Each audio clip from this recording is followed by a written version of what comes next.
And we're live, guys.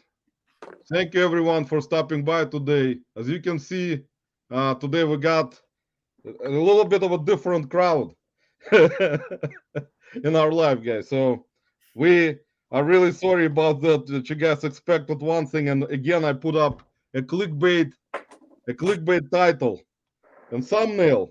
Guys, I just need some people to come in. That's why I put a lot of clickbait stuff. So I will become like Anthony is saying, famous one day when I will be 85. Usually, when people are 85, they don't need to be famous anymore. So, guys, Alicia Ink Picker, unfortunately, she is under the weather, and we wish her everything good. So she will be healthy. Her husband is also under the weather, so she will be coming on live with us in upcoming weeks.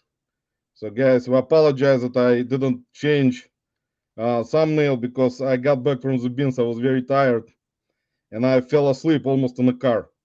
So I had to sleep, guys. You That guys, was, you guys. guys It was, would you guys would have known it if you follow me on Instagram. yeah. And Anthony, thank you, man, for making thumbnail because I was sleeping, guys. Just woke up like a minute ago. Again, I woke up, guys. It was very important for me to sleep at least an hour, guys. Otherwise, I would have ended up probably in an emergency situation. So I slept for an hour, guys. That's good. So we got Anthony back, Dragon Master Finds, guys. So eventually tomorrow, most likely, guys, I will put up a thumbnail when I have time. So it's not gonna be clickbait anymore. And we got Lisa again, my co-host. Guys, my beautiful co-host Lisa in the house. So I really appreciate everyone in this cold Cleveland We're weather. laying it on thick. We're laying it on thick. I'll take it. Guys, we got very cold weather in Cleveland again. We had like 70 degrees last couple days, like in beginning of the week, and now it's like 20 again. See, that's why don't mess with Cleveland, guys. Don't mess with Cleveland weather. You're gonna get fooled. Let me say hello to Richard in the house. We got Atni Drop Flips, guys, for Pinto. For Pinto Flips in the house. Mike, our loyal fan base in the house again. John flipping in easy. Fartek Jack, Mike, appreciate you guys stopping by today. If I forgot anyone's name, don't mind me, guys. I'm too old and always want to sleep. See, guys, I when know you me when too. you're 45, nobody understands actually that it is kind of getting older, guys. The body doesn't understand why you want to be 20. So we got Harry Hamston in the house, Jill, beautiful Jill, collecting chaos James in the house. We got Meg, beautiful Meg. Hey all. At Nidrav, Richard, Fort Pinto, 2 channels, guys. Hopefully, Richard will have 10 channels soon. And Maya Koyama in the house. Maya, welcome. Easy Pickens, Chris in the house. Welcome. Patrick Murphy flying in a helicopter without any fuel because fuel is too expensive. Patrick, welcome. So, guys, let's see if I missed anyone because usually when I wake up, guys, I don't know where I am for like an hour. Matt Profits Pursuit. Matt, welcome. It's a good thing I remember everyone's names, guys. After I woke up, I had a dream that I found a big bolo, guys. That's like $10 million. So hopefully I'll find it, guys. I had a dream, maybe it will happen. Who knows? So how's everyone doing, guys, in different parts of United States? Hopefully it's like summertime everywhere except Cleveland. And Philly. It's not here. In Philadelphia, I guess. So Anthony is from Philadelphia, guys. And if you remember, Anthony was on our live as a guest a couple of weeks ago, and Anthony came to visit us here in our beautiful city of Cleveland that nobody likes in the United States. Cleveland is like a separate country on its own now. Apparently, nobody likes Cleveland that much. Everyone moves out of here into different parts, guys. So, and I guess no one likes Ohio that much anyway. So, unfortunately, guys. So I thought it that's was I'm all. done with it. guys, I will be protecting the state until I move out. I will always be protecting state of Ohio, guys.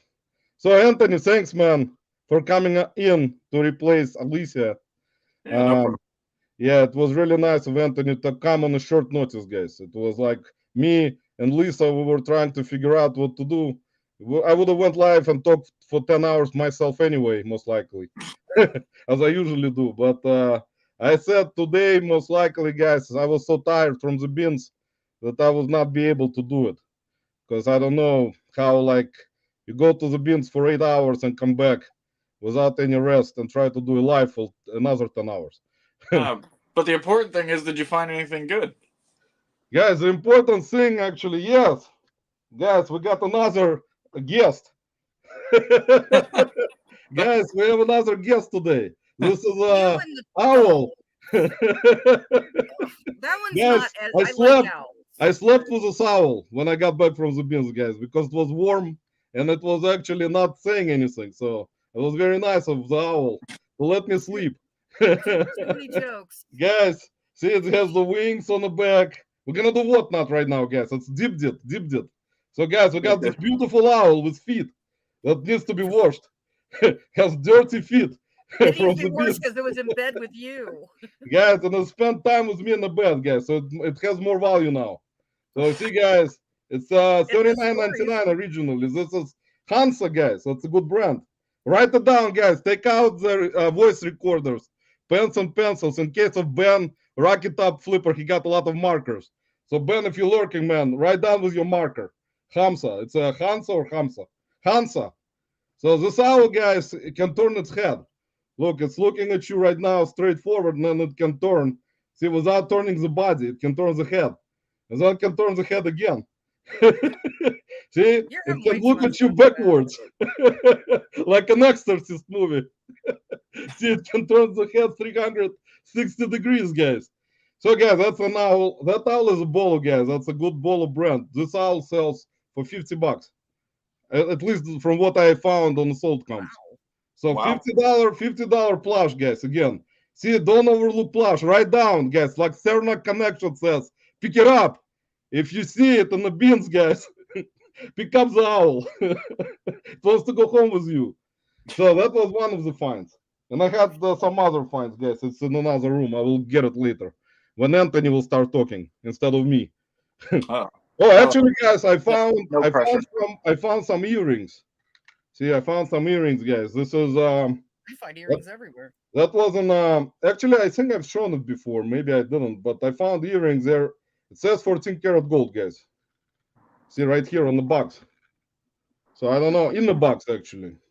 So Got some value to it. At the bins? yeah, it was at the bins, in the closing bins, guys. Sometimes if you dig through the closing in the bins, guys, you're gonna find earrings which are maybe 14 karat gold, guys. See, someone donated their 14 karat gold earrings to Goodwill without even knowing. Or That someone, was probably the issue. They had no idea. man, I suspect I need to use a loop on it and see if it's actually 14 karat. I'm not like one of those jewelry experts. I have a jewelry guy that is very good expert. You have a But, jewelry girl in the chat. Or And in we got the a jewelry girl in the chat, guys, not just one. We have a lot of experts in the chat right now who know jewelry, guys. So we're gonna try to figure it out, guys, later on. Well, So that was another thing. So let me say hello to someone who I missed already because I was talking for 10 hours again. We got, I think I said John and Jenna, by the way, guys. I forgot to say hello to Jenna because she's most likely also watching. J-Ride Grifts in the house, guys. New name. Appreciate you stopping by. We got Larry Way Out 1. Larry, welcome. We got Harry Hamstone, actually. I think I missed. Harry, welcome. We got Keith, Vintage Sports Play. What's up, Roman, Lisa, and Anthony? Keith, welcome. Guys, if you have any questions for anyone in the chat, everyone knows something except me. oh, you're giving me way too much credit. We got Bean Flipping Goods in the house. Let's see who else I missed. We got Simply Shenanigans, Shayna. I always pronounce Shayna. I think it's Shayna, not Shayna, right? Shayna. It's Shanna. Yeah, Shayna, Well, welcome. if you can get her name right. Guys, I cannot All pronounce right, it. Lisa. I'm sorry, guys. Never gonna happen. Guys, I'm 45 right now. If you want me to pronounce names correctly, forget it. Maybe when I'm 70. I'm not holding my breath. We got SSK promo. Ken in the house. Ken, welcome from beautiful state of Ohio. We got a lot of people from beautiful state of Ohio, guys, that nobody wants to protect. Our beautiful state is like under the attack all the time. So, guys, Anthony, thanks for stopping by today again. If you guys have any questions for Anthony regarding anything, he can answer any questions, even though Anthony was trying to find out from me about cameras, Yes, which I'm I'm not not. which I'm bad about. I'm not good with film cameras, but I have two of these Pentax cameras, and I don't know how the heck to test them. So, but I Man, need to get some more. it's actually very simple. I mean, you got film cameras, right? You need to do you have film? One of them does have film. The one I have back here with me has none. Yeah. Yeah, that's the thing about film cameras. Actually, guys, if you have watched Anthony, you can also watch it. I'll drop the link. I watched before I went to sleep. I watched a little bit of Reseller Information Network when Tim, over the years, was talking about electronics, and in a way, he is right about what he's doing to avoid returns on electronics, which is actually very smart of him to do this. If Tim gonna watch, that's a smart move, Tim, to try to list electronics as for parts only. If you are not sure exactly if they completely work or not, because a lot of electronic specialists who buy electronics, they can find one little thing that may not function properly and they will return it, or they will leave you negative feedback, or something basically not a good thing in terms of trying to sell electronics like cameras, boom boxes, record players, any type of VCR combos, DVD combos. Because if you don't know for sure if everything works, then Tim is right actually about it to list it for parts, even though I don't. And I try to test out as much as possible in any electronics, but it's kind of always in the back of my mind, guys, if that particular electronic may have some kind of flaw. You never know. And that's where it comes in, where Tim is right about it, where he says to avoid issues, he lists them for parts. And that way, when buyer receives it, they already know that there may be something that may not work, even though it drops the value, of course, when you sell it, but it's a smart move to avoid returns or negative feedback. So, what do you think, Anthony, about it? Do you think it's a right move? So personally, for me, I like to get the maximum amount of value, or at least close to it, that I can. So I'd rather learn how to test the item and try to get the max out of it. Like, because it all depends on my cost of goods. Like, I have this one particular Pentax ME Super that came in from an estate sale, and I paid almost nothing for. But I paid for the same camera $30 at a flea market because it was in better condition. So I'm like, well, I know I can get good money for it if I can prove that that one works well. So I don't know. Yeah, that's the thing about it. I mean, usually I depends on like if you're buying stuff, electronics from the bins, guys. In my case, the cost of the electronics is 79 cents a pound. So like if I'm buying, actually I brought a camera. I found it this week at the bins. It's not a valuable camera. This is a Minolta D-Image S414. So it's like 4 megapixels, not a very good one. And it doesn't sell for much money. It's like only sells for like $20. But it's kind of like bulky. You would think that it has a screen. You would think that Minolta brand, I mean, some Minolta brands, as you guys know, this is a digital camera actually. That's not film. So as you guys know, some Oh, already. We've lost them already. Yeah. Minolta, we lost the connection, guys. We lost the connection again, guys. We're back. The connection is bad, guys. As this camera. So, guys, I paid for this camera, guys, 79 cents a pound. This camera weighs about a pound. So I paid 79 cents. So in this case, there is a reason to list it maybe for parts, but digital cameras usually are easier to test compared to film. See, that's why, Anthony, when you have film camera, it's a little bit different because you need to make sure when you take photos with a film camera, you need to kind of take like this film, you have to make it out in terms of like the pictures and see how they are and Yeah. see if they actually work. and there are different features in the film camera that you can use to try to take different types of photos and see if they properly come out when you develop them. And if there is some kind of flaw, it's gonna show up on the film. Well, I'll So say I feel that from J Ride that I'm not going to develop any film, but I will make sure that everything, all the bits and pieces and parts move, and then I'll list it as working. Because yeah, I'm waiting. no, I mean J-Ride, I mean He gets more digitals than he does any type he of film. he actually finds see that's another thing. Someone mentioned recently, I think I don't know which live it was or video, that it depends on each particular state or city where you source in terms of finding different things. So like if you have like good sourcing opportunities to find good electronics like J-Ride, Jake, why not? I don't know. He probably tests stuff. I mean, I'm not gonna kind of point fingers at him and say he doesn't test it. Oh no, I know He, from listening to his videos. He says tests most functions on things, but he gets enough of them all the time. He can get through them really quickly. Film cameras is something I don't come across very often, at least not good ones. So that's why I'm more curious to see how I can get this yeah, one tested properly. the thing is, I will kind of so far, thankfully, to tell you the truth, Anthony, that so far when I've sold a lot of film cameras and digital cameras, I mean, it's like so like I would say, for example, so if I sold 10 cameras or maybe more, I would get like one, maybe one issue Yeah, out of maybe even more than 10. yeah, So like it's rare. I mean, that's why like if you list all electronics for parts, most likely you're gonna avoid issues. But at the same time, I think that even listing stuff for parts, you cannot escape getting return for it anyway. You well, know, even if you disclose in the listing what you think is not working on it, and yeah, then the buyer gets it, and they will say, "Yes, you listed for parts, but you actually disclosed it in a way where it's not the right thing that you disclosed. That doesn't work." So yeah. they Very, can say item not as described and and still get their money back and ding your account. return it. Yeah.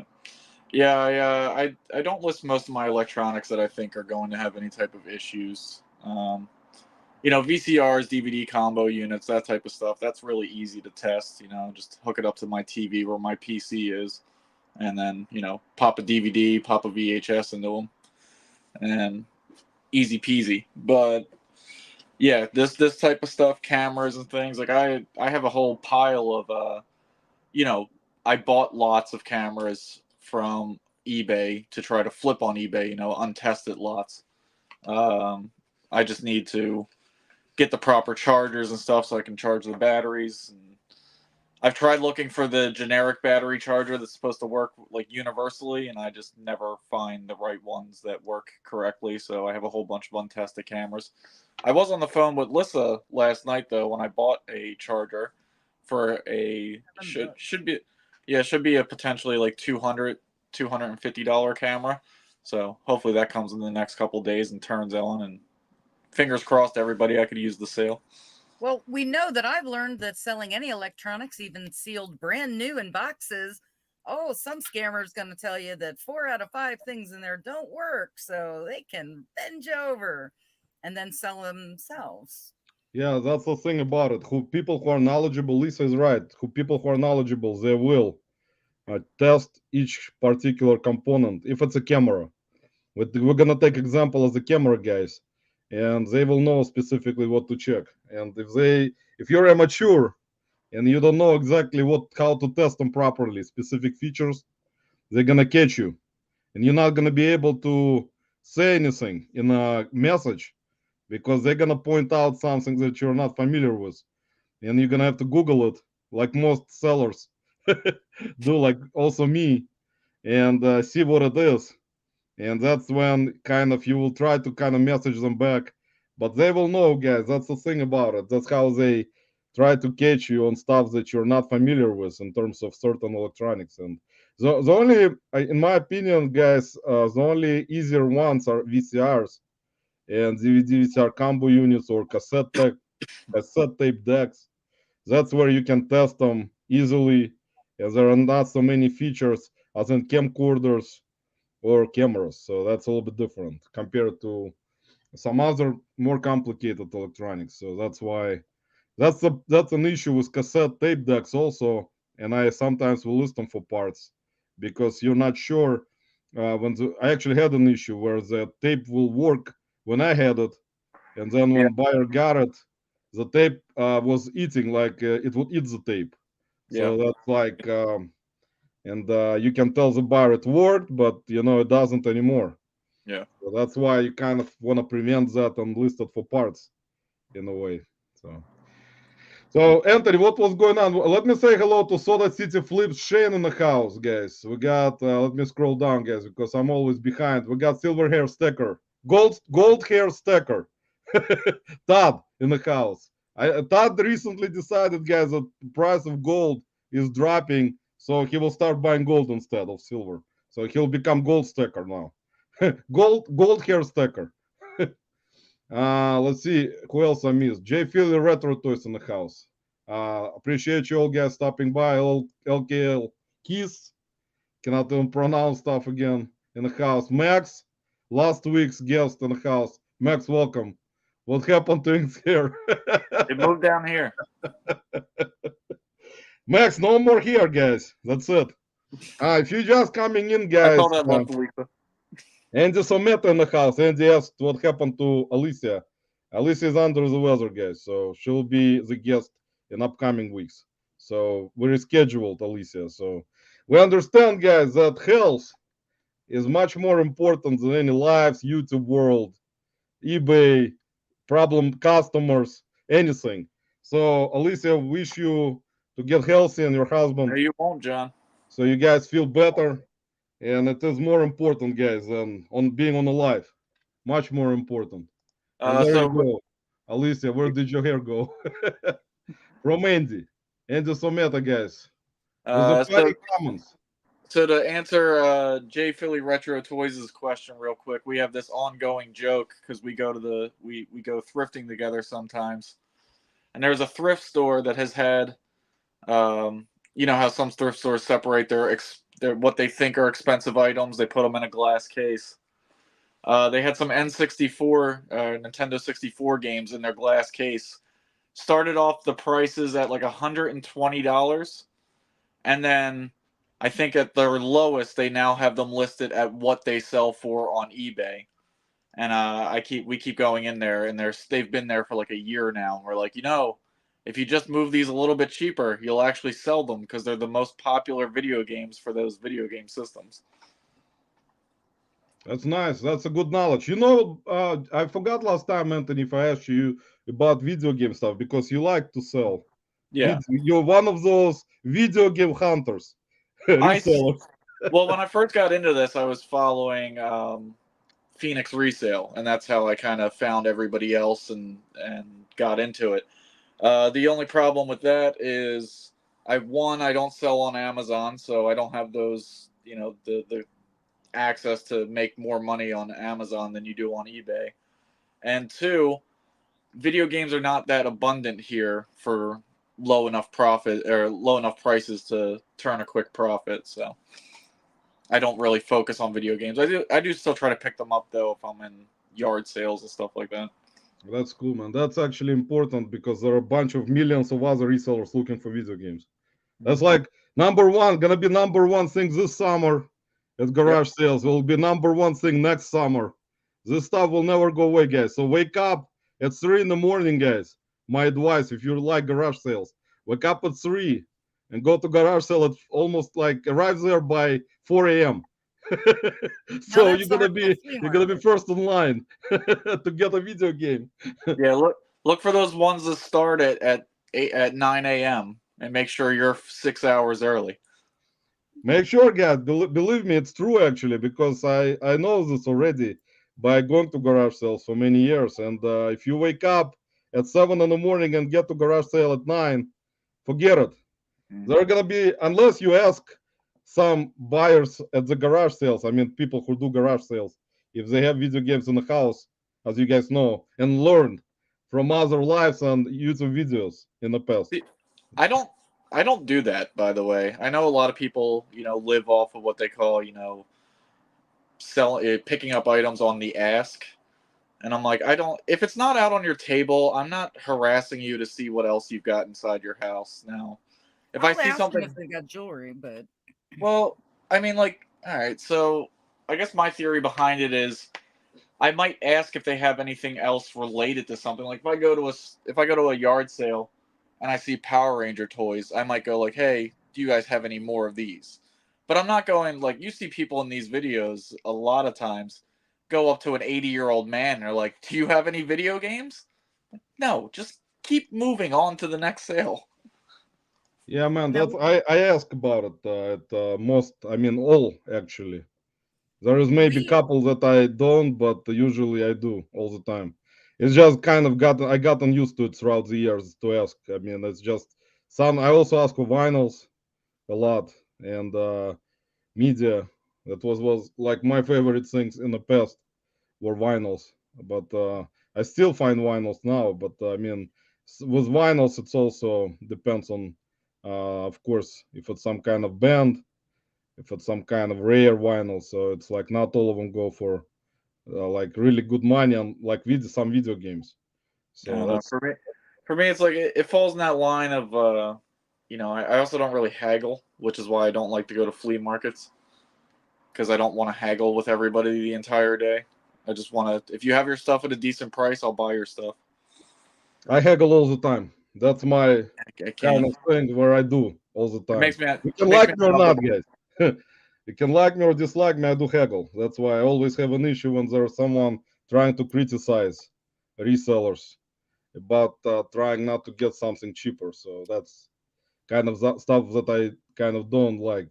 I Is that do actually. Actually, I'm lying. I'm sorry. I do haggle, but it's when I do bundles. If I bundle a bunch of stuff at your yard sale, I'll ask for a little bit off. I'm coming in, I clear out, a big section of your table. Like, you sure you can't do a few bucks cheaper? That I'll do. But I don't like walk up, find the one item that I know I can sell for, Yeah, I know you're a grandpa and you have video games, Richard. Let me say hello to Angela Perfectly Blessed from our Discord Marco Polo group. We're gonna have more people coming in from our great Marco Polo group, including maybe Paul Philly Flipper. He is one of the people that is very famous in our group, guys. Our group is small, but Paul Philly Flipper is one of the famous, like Anthony said, famous YouTuber. don't inflate him any more than he needs to be. We cannot inflate Paul gas anymore. That's it, because he'll move back He's to trying Ukraine. to go down in size. If his head Oh. gets too big, it'll be disproportionate. He'll Let look me like a say hello to cartoon. Grams and Pups Vintage in the house. Guys, actually, I'll put Alicia's channel in, and I already did in the description, guys. So if you're not subscribed to Alicia, subscribe, please. Also, her TikTok account, there is Instagram, there is DeepDit. She sells on DeepDit. There is her Whatnot. Also, her podcast was more flipping fantastic. And also, guys, they have a Place to Profit convention coming up next week, as you guys know. So if you, if I know Grams and Pops are here. If you guys still have tickets available, guys, Place to Profit convention is next week. I'm not sure. Maybe they sold out all the tickets. I don't know. So let us know, guys, if you're still here. I'll put the website in the chat. If you still want to go, guys, it's next week. If you want to travel to Nebraska, they will welcome you with open hearts. There's going to be a stripper pole on the bus. So you guys going to have a lot of fun. Believe me, there are great people doing this convention. And really, it should be, it will be, not should be, it will be very fun. I'm pretty sure there are going to be videos coming out from that convention, and it will be fun experience. And I would have went there if I didn't have to drive for so long. I mean, I just kind of thought I will have to shut down the store, drive for 12 hours there, come there dead, sleep for a whole day, then travel back another 12 hours. So I was thinking it. Even Richard, Atni drive actually, who likes to drive like me. But Richard actually has fun driving. That for me, it's kind of even though I do like driving, but eventually I realized by driving 8 hours, after 8 hours, I feel my body is kind of telling me to stop, maybe rest, but I don't, and then I fall asleep, guys.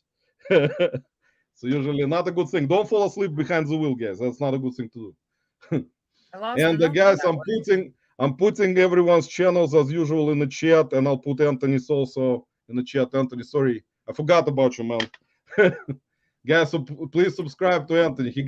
He's a young and upcoming YouTuber. Dragon Master Finds, guys. See, Anthony is much younger than me, guys. By how much? Anthony, how old are you right now? 34. See, almost by 11 years, he's younger. So there you go, guys. Anthony's like, it's not a lot. Not really. But yeah, guys. I've So got a Anthony, brother older than you. man, there are a lot of more older people than me, man, including Ben. Ben's Nice, older than nice everybody. segue. Ben, I'm sorry, man. Guys, I always bring up Ben because, you know, it's like one of those things that Ben always says, I'm so old. And then I realized that there are so many people older than him, and even in reselling communities, that it's funny when he always talks about his age. But that makes it fun, guys. Sometimes there is always like someone who will bring up certain topic, and it makes it kind of interesting when they talk about it. Even if in the Reseller Locker Room podcast, I will make fun of him talking about his age constantly. And Ben is maybe lurking, guys. They had a great live yesterday. Reseller Locker Room had a live, as you guys know, yesterday, announcing meetup in Crossville, Tennessee. So they're gonna have a meetup at Crossville, guys, in August with 127 sale. So that's gonna be fun, guys. Archie will be there, Biscuit Butt. If you wanna meet him, he's famous. There are gonna be some famous people, guys. Archie is one of the most famous, more famous than the whole locker room. So I think the power scale has been shifting. I don't know if Archie is now the most famous one in the locker room.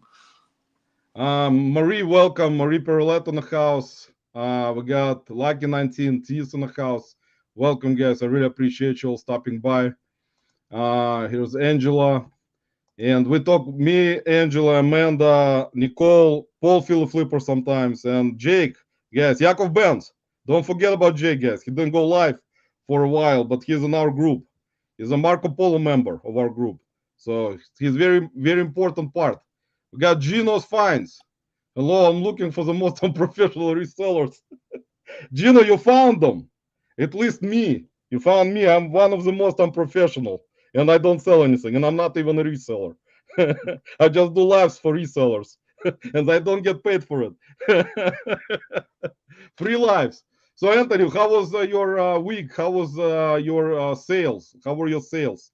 Like, so sales being basically feeling like they've been turned off since December. It feels like they're picking up a little bit now, but I'm aggressively, I've got a 15% off sale. I'm still sending out offers every day. Most of my smaller items seem to be selling a lot better than my bigger items. So financially, it's just been absolutely terrible about the last month. Yeah, man, I think a lot of it has to do still with the stuff that you guys, you know how it is usually when you go to different lives, there are going to be people who talk about slow sales and, different types of like items, like lower dollar amount items being like selling currently, even for me. Yeah. And, it is going to be kind of in a situation, and you're going to get a lot of low ball offers too, which Yeah. I have had like this week. People were lowballing big time this week. Like Oh, I had to block a couple of people. I've done that. But when you get you've got a $10 free shipping item and you get that offer for $7 and you're like, after I ship this to you, I'm only gonna make 48 cents. So I don't think I'm gonna take your offer. Dealing with that all day has been really fun. Yeah, that's youngsters calls them vinyl. Yeah, actually, Larry, I do actually ask for records. not vinyl. I kind of bring up vinyl because I kind of got used to either one. That's why like vinyl records or just I say records. But the thing about it is a lot of people do have records, but the ones that you want to buy, you can actually buy some that are not gonna sell for sure, and just lot them up, or just put them up on Facebook Marketplace and sell it for more money. But yeah, I ask actually, I say records, not vinyls. It's people know. I mean, that's like trend for people to. Most people do have records similar as video games. So like those types of products. So Anthony, in terms of video games, what do you think? Like the market for video games not gonna go down that much unless it's a specific game. No, collectors like the collectors market for certain video game titles just always remains kind of steady and fluctuates, within an already high profit amount for certain games. Um, it's the it's the really common stuff, like the real current stuff now. I think probably won't ever really see a point where it reaches really high levels of value. But the classic stuff, your anything that's cartridge based and stuff like that. That's the type of stuff I like to pick out. Or just older disc based stuff. Early PlayStation 2. There's a lot of different stuff that's out for those systems that's worth a lot of money. And especially Nintendo, it's very hard to go wrong buying Nintendo products when it comes to video game stuff. Yeah, video game stuff also, there's a lot of fakes, as you know. A lot of experts in the reselling community that You go have out to garage sales, make videos about buying bunch of video games, but there are experts that can tell, some of the experts in the reselling world that can tell which video games are actually real or fake. I mean, you can yeah, go to garage sale, buy a bunch of fakes. it is a useful skill to know, especially most common faked games as far as I'm concerned are normally Pokemon games. Those games that get counterfeited a lot, so getting to know what to look for when you're buying those is really good. I've seen actual like pawn shops and stuff selling fakes, and they don't know it because they don't know what to look for. I actually just went to a pawn shop a couple weeks ago, and I was like, these are all good. Those four right there are fake. You might want to take those out of the case or Oh, drop the see, price. there you go. You at least you have some kind of knowledge Yeah. about it. That's a good thing. That's a good trait to have, like, because like with fake video games, similar as with fake purses, and I can tell you guys in our bins there are resellers who don't have any following, like I said before, on YouTube or any social media. They are very good resellers in terms of buying purses. Now there was at least actually one lady this week at the bins found a Gucci, really good Gucci purse, which was actually, Again? again, it was real, and she has a great eye. She is like an older lady reseller, but she is like so active. She goes like she comes there with her husband, and they usually he goes after general merch, and she goes after mostly purses and clothing, and she will have like right away when they actually roll out the bins, she already sees it somehow. She sees it and she Oh, just I can spot one. runs. She runs towards that bin with purses, and she just grabs it right away because she found a couple times already. She found Gucci, and that Gucci one was also real. So she always on the lookout for really good brand purses, and she has knowledge in purses. So she actually showed me this week when she found that Gucci purse how to tell fake from not fake. So at least now, guys, I have some kind of knowledge about some at least Gucci. At Not least, well, if she's gotten it twice, you might be able to find one when she's not there. there's already 3 times that I know another reseller found another one, also Gucci, like a month ago when I was there at least. Because when I'm not there, I don't know, but when I'm there, from what I've seen, it was like third time someone found Gucci purse. So and there's Prada purses. There is like Dunenberg. I've seen some sellers find. So there is like whoever like. I mean, purses are good, but you have to know. In my opinion, I just kind of, you know, you're buying it by a pound, so it's not a lot of money invested anyway. It's just you pick it up and you take it to someone who knows how to tell them apart if it's fake or not. If they tell you that's real, that's great for you. That's my opinion. Actually, me and Lissa were going over one of my finds from Orlando, a nice Louis Vuitton. I still have to get it checked out. There is a Louis Vuitton store not far from me that I'll probably end up taking it to. But most of the indicators Lissa and I were looking for seem to point in the direction that it might actually be authentic. And it'd be a nice Yeah, so find that's for a good. quick $3. That's good. Actually, that's good, Yeah, I man. mean it's got all the earmark. I mean it unbelievable. The quality, things are positioned right. I mean, he's sending me pictures and I'm like, damn, it's looking good. Why don't I find that stuff? Yeah, sorry. Let me say hello to one of the famous people in the history of YouTube, Despal Picker Mike in the house, guys. I think Mike needs to move to Cleveland so he can follow me at garage sales. Mike, if you want to move to Cleveland, man, you can live with me. Mike is like packing his bags already right now, moving out. Mike, welcome. We got Bill Resell, Samantha in the house. Hey, Flipper friends. Samantha, welcome. Appreciate you stopping by. Guys, I'm putting everyone's channel in the chat. If you not subscribed, please subscribe. AZ Cat, Sue in the house. Sue, welcome. Appreciate you stopping by. Yeah, and about different like products, as you guys know, there was a situation this week which I actually noticed between one of the resellers at the bins and a worker, and there was confrontation about like I don't usually record stuff, guys. Out of respect for resellers who don't have any, they just don't want to be like recorded or anything like that. And there was confrontation this week about closing, and I kind of noticed it in the beginning. Then there was another confrontation at the bins that was cursing about someone trying to tell employees that they were stealing from the bins in the back. So and there no was video. yeah, it was just I noticed it because there was like shouting.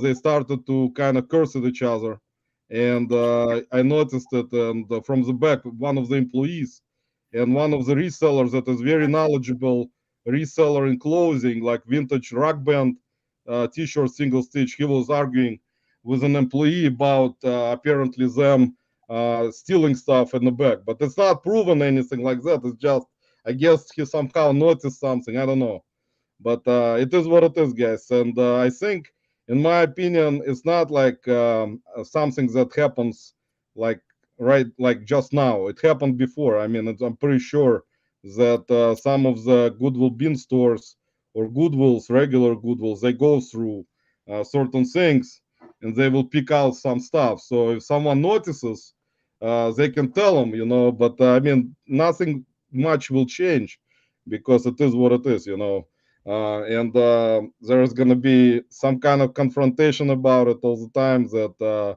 is preventing, for certain items to be on the floor. So that's the thing about it. And there is like no control, in my opinion. Do you think, Lisa, there is certain control over it in terms of bins, that how they handle those types of things?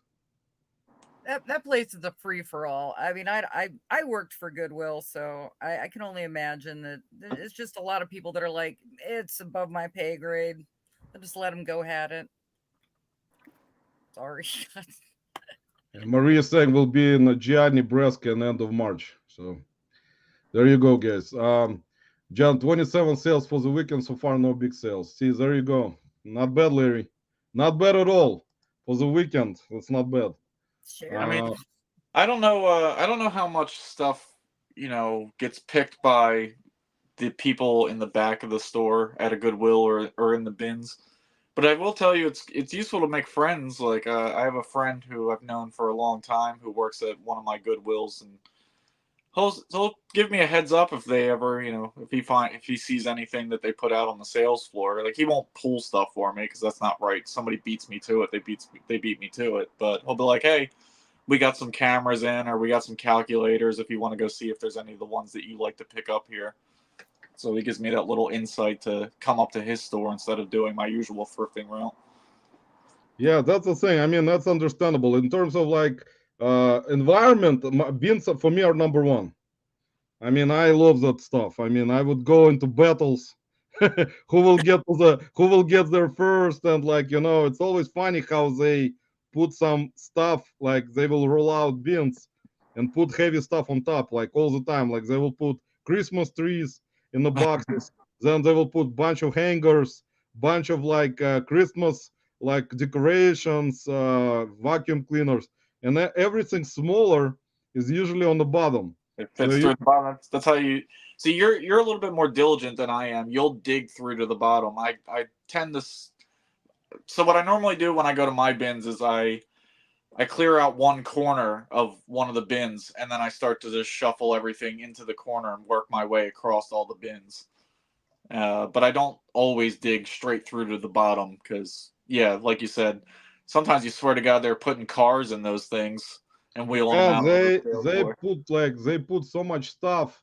Like usually what happens is because everyone is running, and when they roll out when they rotate new bins, like the last employee, because what happens if you've seen it, you guys seen it when you were in Cleveland, when the last employee that leaves the floor towards the back and closes the door, he has to give us hand signal to go. But lately, they've been like kind of making fun of everyone. They were the last employee. Usually, he doesn't give us hand signal. He just walks, and then like when we're supposed to run or go fast, he just starts laughing, and everyone starts going, even though he didn't say go. And then he stops and says, "I didn't say go yet." And everyone stops like in like you will see it happen constantly, but they stopped doing it. They were doing it for like a couple of days. They were like saying, not saying go, or not doing any hand signal to go. So everyone was confused, can they go or not? And they do it all the time because they kind of know that everyone starts to hurry up. And it's like one of those, how in Olympics they have those runners in the track field, and they have like this gun when they shoot it for them to start running. So I think they need to have the same thing in the bins. They have Just like a firing. gun. Your Yeah, they bins will I'm fire it. kind your of look your like bins that. definitely has people with guns. So Yeah. Man, we got some unusual, yeah. But then I think in every city, like there is gonna be someone which is like weird or like coming in. Like this week there was theft actually. There was like one of the resellers had great shoes. I think they found some good shoes. I don't remember which brand, and it was in their cart, even covered in their cart was like a drape. And someone walked in into the store and stole it wow.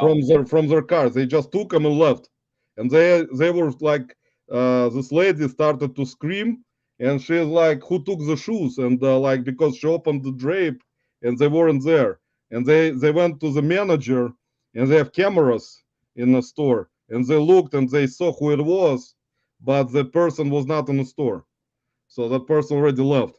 So they just came in, apparently saw them, grabbed the shoes, and they put them in their car. They probably went and got the shoes, stole them, and left. So, guys, see, thieves, guys. That's another bad thing about it. But they're gonna be like that. It happened before, even on Amazon bean store all the time. People were stealing constantly. So it's like one of the not the good thing to do, guys. Yeah, but Um, I don't agree with that. Don't reach into somebody else's cart and take stuff. It's and Let actually, somebody do it for Roman and see what happens. the thing, yeah, guys, you don't the want to Russian do that. mafia. You're right on them. Guys, you don't want to do that. Yeah, I will. I will end up in jail if someone will take stuff from me. I'll beat them up, guys, badly, most likely. But I usually hold myself together, guys.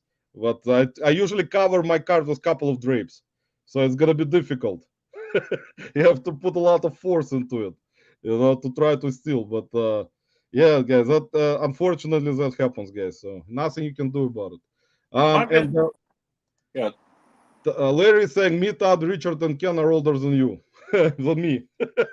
Thank you, guys. Appreciate it. Yeah. So, Lisa, how was your week? How were your sales? There were some. I'm trying. No, I was telling Anthony this. It seems like there's a game. I'm being kind of funny, but a little hopeful, serious. It's like all the sales are people are buying the lowest price things in the store, and I'm like, if they finally run out of the low ones, are they going to move up into like survivable sales, like climb the totem pole? I mean, it's really weird, but at least they seem to suddenly come back. So, I mean, there are some sales now after it had just been like, it was shut off. Like, so many people were saying there could be better, but at least Yeah, I but think, Yeah, in I my think opinion, it's always gonna depend on stuff that you sell anyway. It's not like, what do you think, Anthony? Is it like, I think that if you just list video games mostly, and like a video game type of stuff like consoles, controllers, most, I'm not going to actually agree with that 100%. Just from all the content that I do watch, that even a lot of the people that sell exclusively video games have been saying it's just been eBay lately. Well, reselling in general lately is that it's just slowed down for them. So I mean, it's being felt across the entire plethora of all of us. If you're even getting resellers who have consistent sales, like you get you got your Kevins and your Daves and stuff like that, who will tell you in their videos like, yeah, they're still able to survive off their sales, unlike some of us, but they're definitely noticing it going into their pockets too with the slowdown lately. But I think it'll bounce back again. We're getting close to people getting their income tax returns and stuff like that, and I think it'll even out sooner rather than later. yeah, most likely, yeah, by March, guys, whenever people already are doing their tax returns right now, so you're gonna get sales coming back, more sales, guys, coming attractions, guys, sales. I've uh, started to get closer back to my almost $100 a day recently, but there will still be these gaps of um, like a day and a half where I get no sales at all. So it's coming back slowly but surely, but it's also unfortunately put me in a position where I start I interview for my old job on Monday, so I had to find a way to supplement my income because the full time reselling isn't cutting it right now. So I'll be going back to work and then doing the reselling on the side, which is the opposite of what I wanted to be doing. but you do like currently you're full time currently like me, so Yeah. yeah, so that's thing about concentration is different Mm. because like you go especially in your area. I think that do you have to travel to your bins, right, in your area? You told us that. Yeah, I'm about there's three bins within about an hour of where I live. So I think one's about 45 minutes. The other ones are in about an hour away. So I don't have any like directly where I live in Philly. They're all out in the outer counties. Yeah, because we have resellers coming in, as you guys saw. We have resellers coming in from other cities, driving almost 2 hours to our bins to go there, like at least 3 times a week. Yeah. That's the thing about it. Like you put a lot of mileage, you put you have to spend money for on gas to drive back and forth. So basically, you gotta have to find some kind of decent things and be there all day, which they do. They come there when they open, like at 8, and they leave at like 5. So they stay all day, and then they come back like after they take a day off, then they come back after like 1 day. So like they do like say 3 times a week, they'll 4 times a week.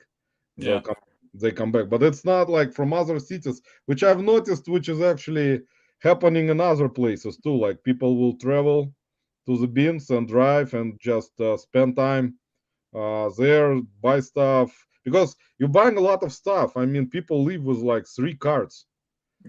Like you've seen it, You can guys. you can get yourself in trouble there too. That's why I try to focus, like we've talked about this before, I try to focus more on sell through rate than, whether I like something or not. I don't really have to pick up stuff that I like as long as I know it'll sell. Let me say hello to Big Bro Auctions. Big Bro, welcome. Appreciate you stopping by. We got think if I missed anyone, guys, I'm sorry because I was going slowly again. And like Mike Despal Picker said, one of the slowest for me. He's actually right, guys. I'm probably like 10 hours behind right now. So Mike is currently listing inventory. I think Mike Despal Picker lists faster than me getting to comments. So that's Max actually Lisa is saying is he wants to make a date. He wants to go on a date with us. Max, Yeah, we kind of I don't know what we're gonna do. It's not I'll gonna bring be the pineapple. pineapple doesn't count anymore, guys. I don't know why. Actually today, guys, I posted a photo on Instagram of a pineapple plush that I found, which is another You did thing. get Guys. it. No, I didn't get it, guys. I was kind of ashamed already of all the pineapples. So, guys, we're gonna go against swingers. So we're fighting gonna- the swingers. Guys, Okay. we're finally gonna strike down the swingers. That's it. We're we taking a cannot fight. stand, damn it. We're gonna lose half the chat. You talk like that. Come Guys, on. we're not into swinging anymore. That's it. We kind of decided that we're not gonna be swinging live. I said Well, we should give it a few more times and tries here, Roman. we're really sorry, When guys. everybody has, we all have an off day. I promise I'll be better later. Lisa wants kind of for me to stay being a swinger, but I decided it's not a good image, guys. Kind of because if we have to dedicate ourselves to being swingers, we have to realistically start swinging. So sorry about that, guys. Guys, Anthony is smoking cigarettes. If you're wondering what Anthony is doing. Well, he could have a vape pen. just to clarify that, guys. Max is saying sorry for guys. Appreciate all the likes on our live, guys. If you hit the like button, you may end up with some kind of negative feedback. So I don't know, guys. It's a return. You get a return here. If you want a sale, you go to Flip It Ain't Easy. Here you get returns. Don't jinx it. I got a sale since I've been here, and you're gonna jinx it. Now I'm gonna get like $100 return any second. Yeah, guys, I don't know. Actually, funny thing is, I had a return on a Bible, guys, for the first time, guys, in like ever. What could be wrong with the Bible? All right, guys, I want to hear this. It was actually, guys, it was a return where buyer opened the return saying, not as described. Actually, not as described. It was like about something about like pictures or something like that. That he found. He had to look because he probably used some kind of loop because he found some kind of page in the Bible that he said was glued. So he opened the return request, which said it's not INET. It's like one of those not as described in listing of photos, something like that. And he said in the comments that one of the page or couple pages of the Bible, and you can imagine there were like I think 400 pages. So he had to go through all pages, guys, to find at the top near the spine where he thinks, guys, that they were glued. And he opened the return request actually 4 days ago, but still didn't ship it back yet. Roman, before you sold it, did you just get a little too excited reading the Bible? Man, I was so excited about reading it that it took me like about 7 days to just go through one page. Maybe it was from a hotel. Oh, it was a hotel Bible. Oh. No, man, it's actually funny how sometimes, like, there were, I always disclose some, like, there are imperfections. I will see that. That's what I was talking to you about like electronics. There is going to be someone who will just go through the book. And can you imagine, like, if there is a book, like a Bible or any other book, which is rare to get a return request on, very rare. Like, he has to go through all pages and look for specific flaw. Like, if he thinks that it's possible that there was something glued to the spine of the book, you have to use a loop or some kind of, magnifying device to notice it, man. It's like I didn't see it at all. Like, that's the thing about it, Even if it's there, I would not be able to see it. I mean, you had a Bible returned, and I had a buyer cancel an $8 free shipping purchase on a tiny little book of hymns. And I Man, was like, really? It's I'm going to profit 75 cents. You really need to cancel this? yeah, Mike is saying we'll keep. Man, you're not gonna make. You're gonna make maybe like 50 cents. after all the fees and After all shipping, the fees and shipping, yeah, I was gonna or make it. or negative 50 cents. It was a So multi-quantity pickup, so I mean, I'm not worried about it. I'll eventually make profit on it, but there you go. Richard is coming over to live with Richard. You're welcome, man. Stop by, man. Just get into your Ford Pinto, man. Drive to Cleveland. We'll go to the bins next week. So just get the stuff. Come back. Come over, man. We'll figure something out. We're gonna start drinking. We're gonna go drunk to the bins and cause ruckus. Oh, I'm pep content. hold on. Content. Break the doors. Drunk at the bins. I mean, that sounds like a video for sure. I mean, I'd watch that. Oh, that wouldn't be a clickbait title. I mean, people want to come see that one. Come Yep. on, half the people there are probably drunk anyway. Max is saying I make some yakisoba atnip. Pinto. Backwards, guys. Everything backwards.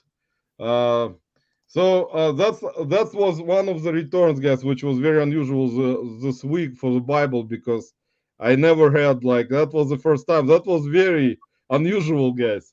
But at current times with eBay, that's something to be expected, guys. People opening returns, using some kind of loops, magnifying devices to catch you, to make sure that you have disclosed. If they catch you guys with a little imperfection nowadays, that's it. They're gonna open up a return. So make sure to use a loop or magnifying devices to look through all the products to make sure. It's just one of those buyers, guys. It's like, everyone has those types of buyers. They will just find some kind of thing, open up return, complain, saying that was not disclosed properly for, like, it was not even an expensive Bible. It was like $15. So, but he'll Is that the return one? it, guys. Is that the one you found at the bins with me and Lissa? No, it was different. That was like That was a picture Bible or something, right? it was like that one. Actually, I've sold also, but that one, I mean, like I said, there was no issues at all with selling, not just selling Bibles, getting returns on Bibles ever. Like, I never had a return on a Bible. It was like the first ever return on a Bible. Never had one. So there was always first time. So I was Bible virgin, guys. So I'm not a Bible virgin anymore. See, after first time, that's it. Virginity is lost. So My there you go. catechism is going a little weird there. All right. Laughing Picker in the house. Canton, Ohio Beans has been taking good stuff out of the years. And Lisa, you already read it probably. To train the people to the back to pull Read it out. it all. Yes, I cannot. Laughing Picker, thank you. That's a good comment, actually.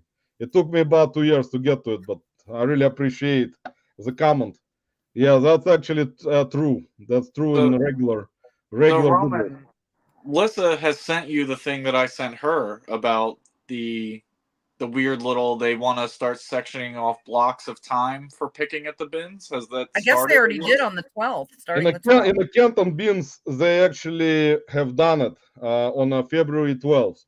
They were putting out this ad on their website, another website on like a Facebook page or somewhere, and then they had it somewhere else where they will sell you time, blocks of block time. where you can shop at the bins with like limited amount of resellers, because most of people, in my opinion, who go to Goodwill bins are resellers, like at least 95%, in my opinion, I and maybe 5% are just people who just like They have chips. nothing better to do but play. yeah, in by the mistake, didn't know where they're in, where they gotten into. But 95%, yeah. So they actually are trying out this program. It's not just in Ohio, guys. Apparently, it's somewhere else also around the United States, where at Goodwill Bins they're gonna try to sell time block for like how much was it, Lisa? Was it like $3? It's like $3. Yeah, $3 $3 for an hour. 1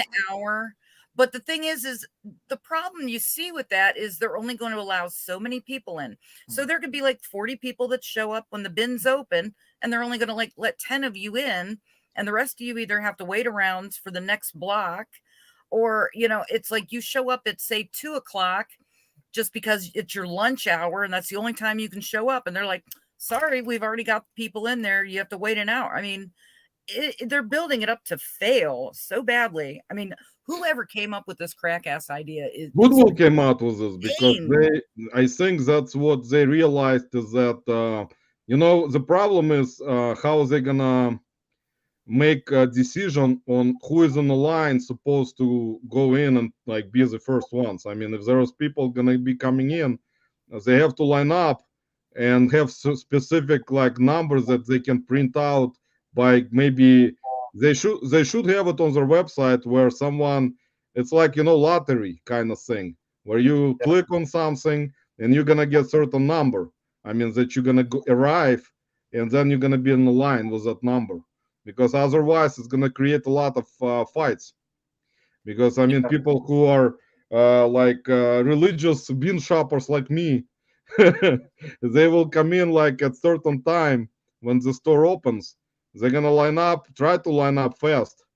But Uh, I mean, but think about it this way. You know, you went to the bins today. You know, let's say you're there 8 hours, like an actual shift at a job.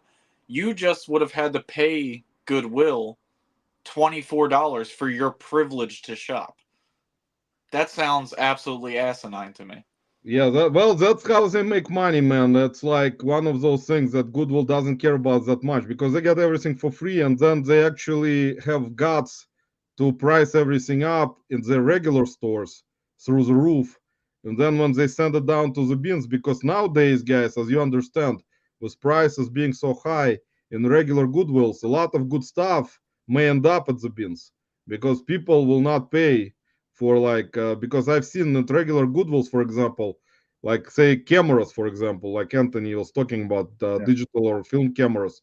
At our local retail Goodwill, which is regular Goodwills, they price them up at around $25. Yeah, yeah, So nobody gonna pay $25 at regular Goodwill unless it's like very good camera, which sells for like, you know, 100, maybe more. Then yeah. yes, you will pay 25. That's fine. But like a lot of them are not worth that much. They're worth maybe 40, 50. So why You come leave up no with profit 25? there on the bone for the reseller. I mean, like, I don't know, your business model being that you're selling stuff, and I've always said this too. I mean, there are Goodwills and other thrift stores near me that like you look at their stock and it just looks like it never moves because it's priced so high. And I'm like, you get everything for free, everything should be priced cheaper. Whether a reseller buys it to resell on eBay, but you're also shutting out the people who are going in because they don't have a lot of money and they're trying to find stuff for themselves. You're pricing those people out too just to spite the resellers. So it's been terrible. Well, I mean, it's still gonna be the same thing. They're not gonna be dropping prices most likely. Like I've seen even in our regular Goodwill, they took out the color of the week. So there is no Wow. longer like they used to have half off, color of the Yeah. week half off. Remember back in the days, they even had a dollar day on certain colors. So they took that one away after pandemic and the dollar day for certain color. And Yeah. then now they took out the half off on color. So now in our Goodwills, it's you have to spend $30 on some like if your purchase like total will be $30 or more, you're gonna get $5 off. So if it's like $50 or more, you're gonna get $10 off. So that's how they made it here. So like why what kind of person will go to Goodwill and just buy stuff for $30? I mean, there are gonna be resellers, of course, who will. But I mean, it's kind of what do you think, guys, in the chat, and Lisa and Anthony? What do you guys think? It's not, in my No, opinion, it's not a good system. no, it's not a good system. The color of the week helps you burn through dead inventory. That's what's good about it. You know, you figure there's 4 colors I think that they use at Goodwill. If you mean that you put a quarter of the store every week 50% off, you'll burn through most of that. And then whatever's left over that color, that's the stuff that should end up in the bins. So Right. They're at least getting some more money out of the color ones than selling it by the pound. I mean, yeah. it makes no sense. And another thing that I saw as a problem with those bins doing that, with the buy a block and that, some of the bin stores, I mean, that's gonna cause a lot more stuff to, not be sold. And some of those bin stores are in places where they have to pay money to dump stuff in landfills or whatever. And not all of it goes to like Africa and places in the bundles. I mean, they don't send wares there. Yeah. So that's going to cost Goodwill more money. So what are they going to do? They're going to pass it off on us. So they'll jack up our prices even more. Yeah, but Just my- I think, in my opinion, what they should do sometimes, it's even, they're probably not gonna do it, but at the beans, they can do like once a month when they can sell stuff by pellet. Like, like they will have like one day Okay. out of the month where they can like sell Like like, mystery pallets and stuff yeah, like like that. they will put stuff on the pellets, and then there are gonna be like bunch of pellets. Yeah. So like the resellers will come in, and they can like buy those pellets.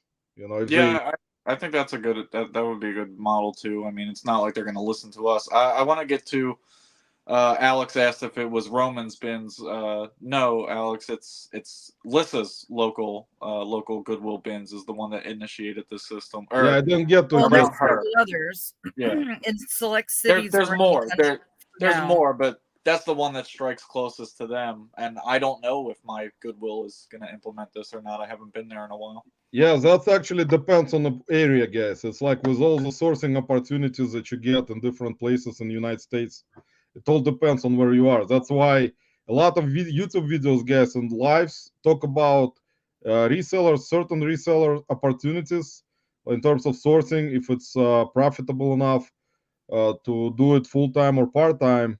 It depends on what kind of sourcing opportunities you have. For Florida, in my opinion, and warm climate states, there is always going to be more opportunity because of garage sales and all types of stuff going on, like church sales. For northern states, it's less opportunities unless during the winter time you have bin stores close by or some kind of estate sales. So or you have your own person that you can buy your inventory from consistently. In my This opinion, this is something we didn't I didn't get to talk to you when I came to visit or the last time I was live. It's also if you are an avid bin seller or bins shopper, I mean, I experienced this and I was telling Lissa about this maybe a week or so ago, where I'd gone into my Goodwill bins and you know how they have the scales, so you wheel your cart onto the scale and it's supposed to deduct the weight of the cart and then you pay for just the weight of the goods. So I remember going in and I put, I don't know, maybe 10-ish items in my cart, wheeled it up, and they give me my total and they go, it's going to be $38. I go, I hardly picked up anything today at all to buy. So I was like, I don't, I took my cart back off the scale and I was like, I want you to weigh everything individually. So the girl goes through the process and weighs everything out individually, and my total comes out to $24. So they were charging me the weight of the cart on top of the weight of the items to try. I'm like, yeah. So don't ever be trusting that Goodwill is going to be doing the right thing. Like don't ever. also, Anthony, you have a good point. Depends on who is at the register. Yeah. If there is gonna be someone you haven't seen, if you go like regularly to Goodwill Bins, guys, and you're gonna have some kind of new person at the register, always double check because they're not familiar yet. But thankfully, the person at our bins, the lady that is at the register most of the time, she does it properly and she doesn't fool around or anything. She actually like when you put, even when you have to also make sure, guys, I mean, in different cities it's different. You're paying different amount for like the stuff in terms of by weight. So like in our Goodwill, we're paying 79 cents per pound for electronics, 69 cents a pound for glass, and like some other things that I always forget. Yeah, Books. ours here, the ones that are near me that I've gone to, they don't do a differential price. That's why, like, when you hear about going like South Carolina and stuff, you can get a trash bag full of plushies for $1. I'm like, yeah, I got to try that out at least once. Get my whatnot career going, selling just plush. Yeah, Maya Koyama saying my sales are very slow on eBay and Mercari right now. Poshmark is still okay. Maya, I would like, if you have time, if you could follow me on Instagram. So everything's the same. Dragon Masters Finds.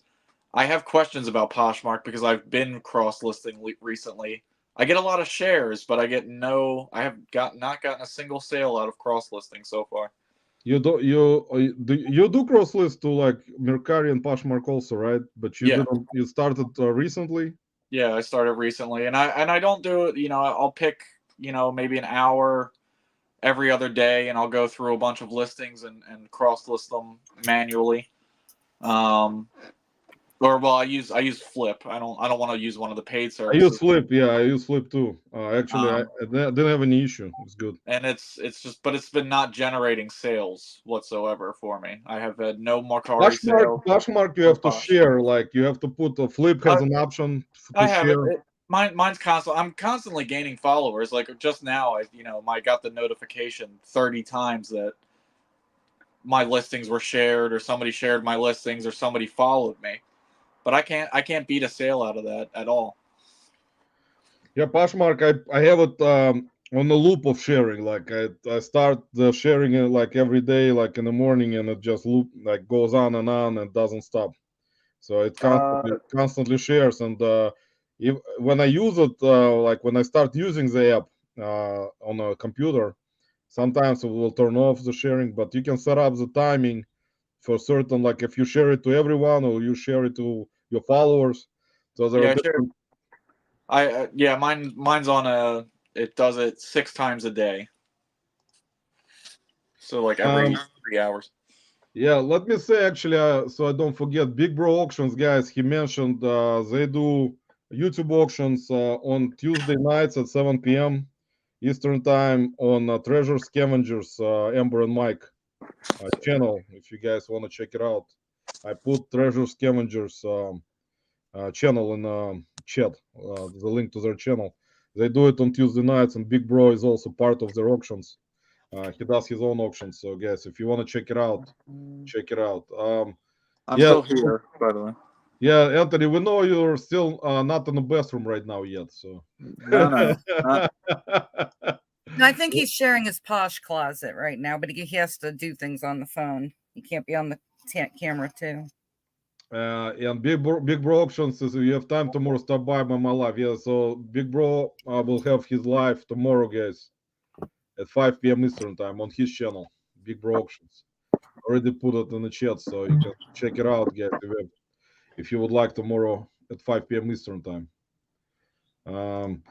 So Alex Birdkin Picker in the house, guys. Alex, welcome. Alex, say hello to Ben. I know that he was very tired yesterday from doing the live. He is a very old guy, so he's probably sleeping today because it takes him one day. He does a live for 4 hours, and then Ben sleeps on his markers, guys, in the locker room.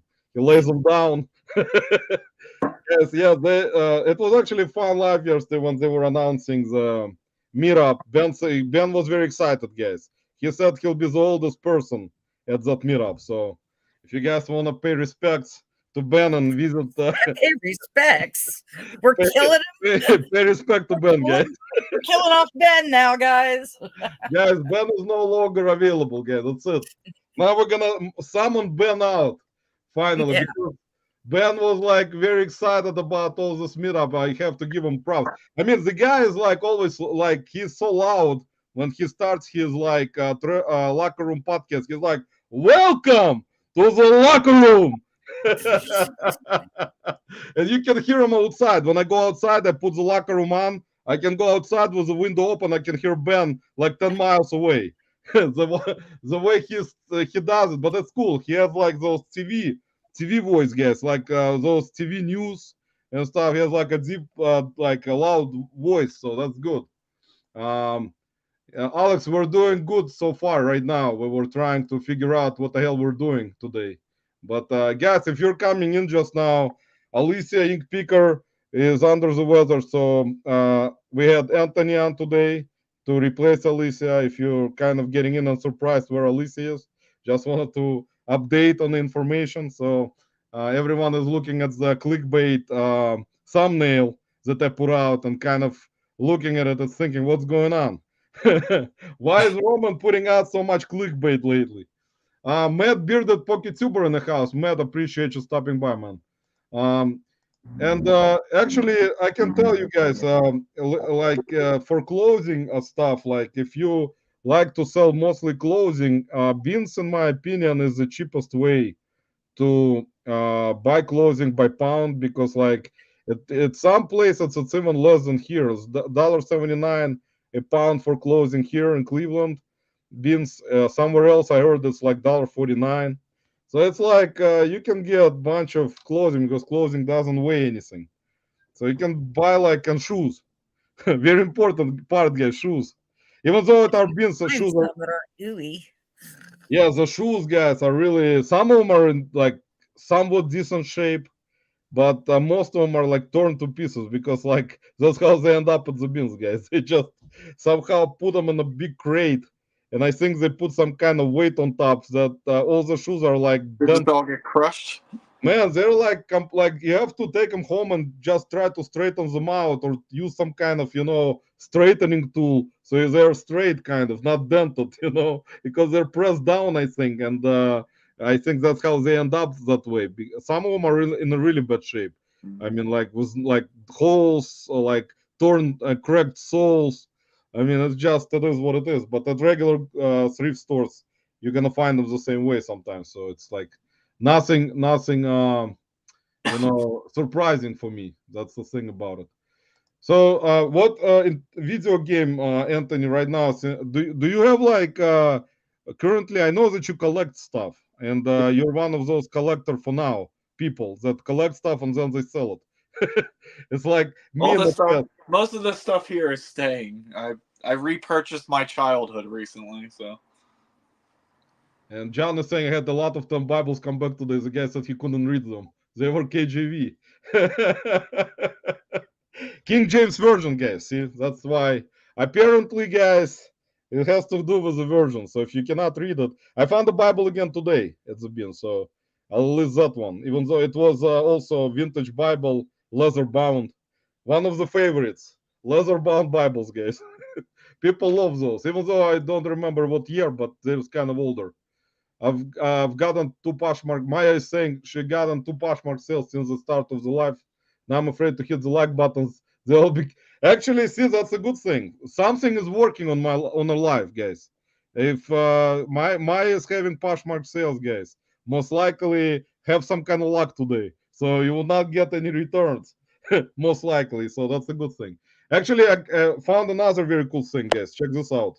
You guys will remember this. Anthony most likely will remember. Anthony, remember this phone? yep, the That razor. was, guys, this is the most popular phone back in the day. Motorola Razor.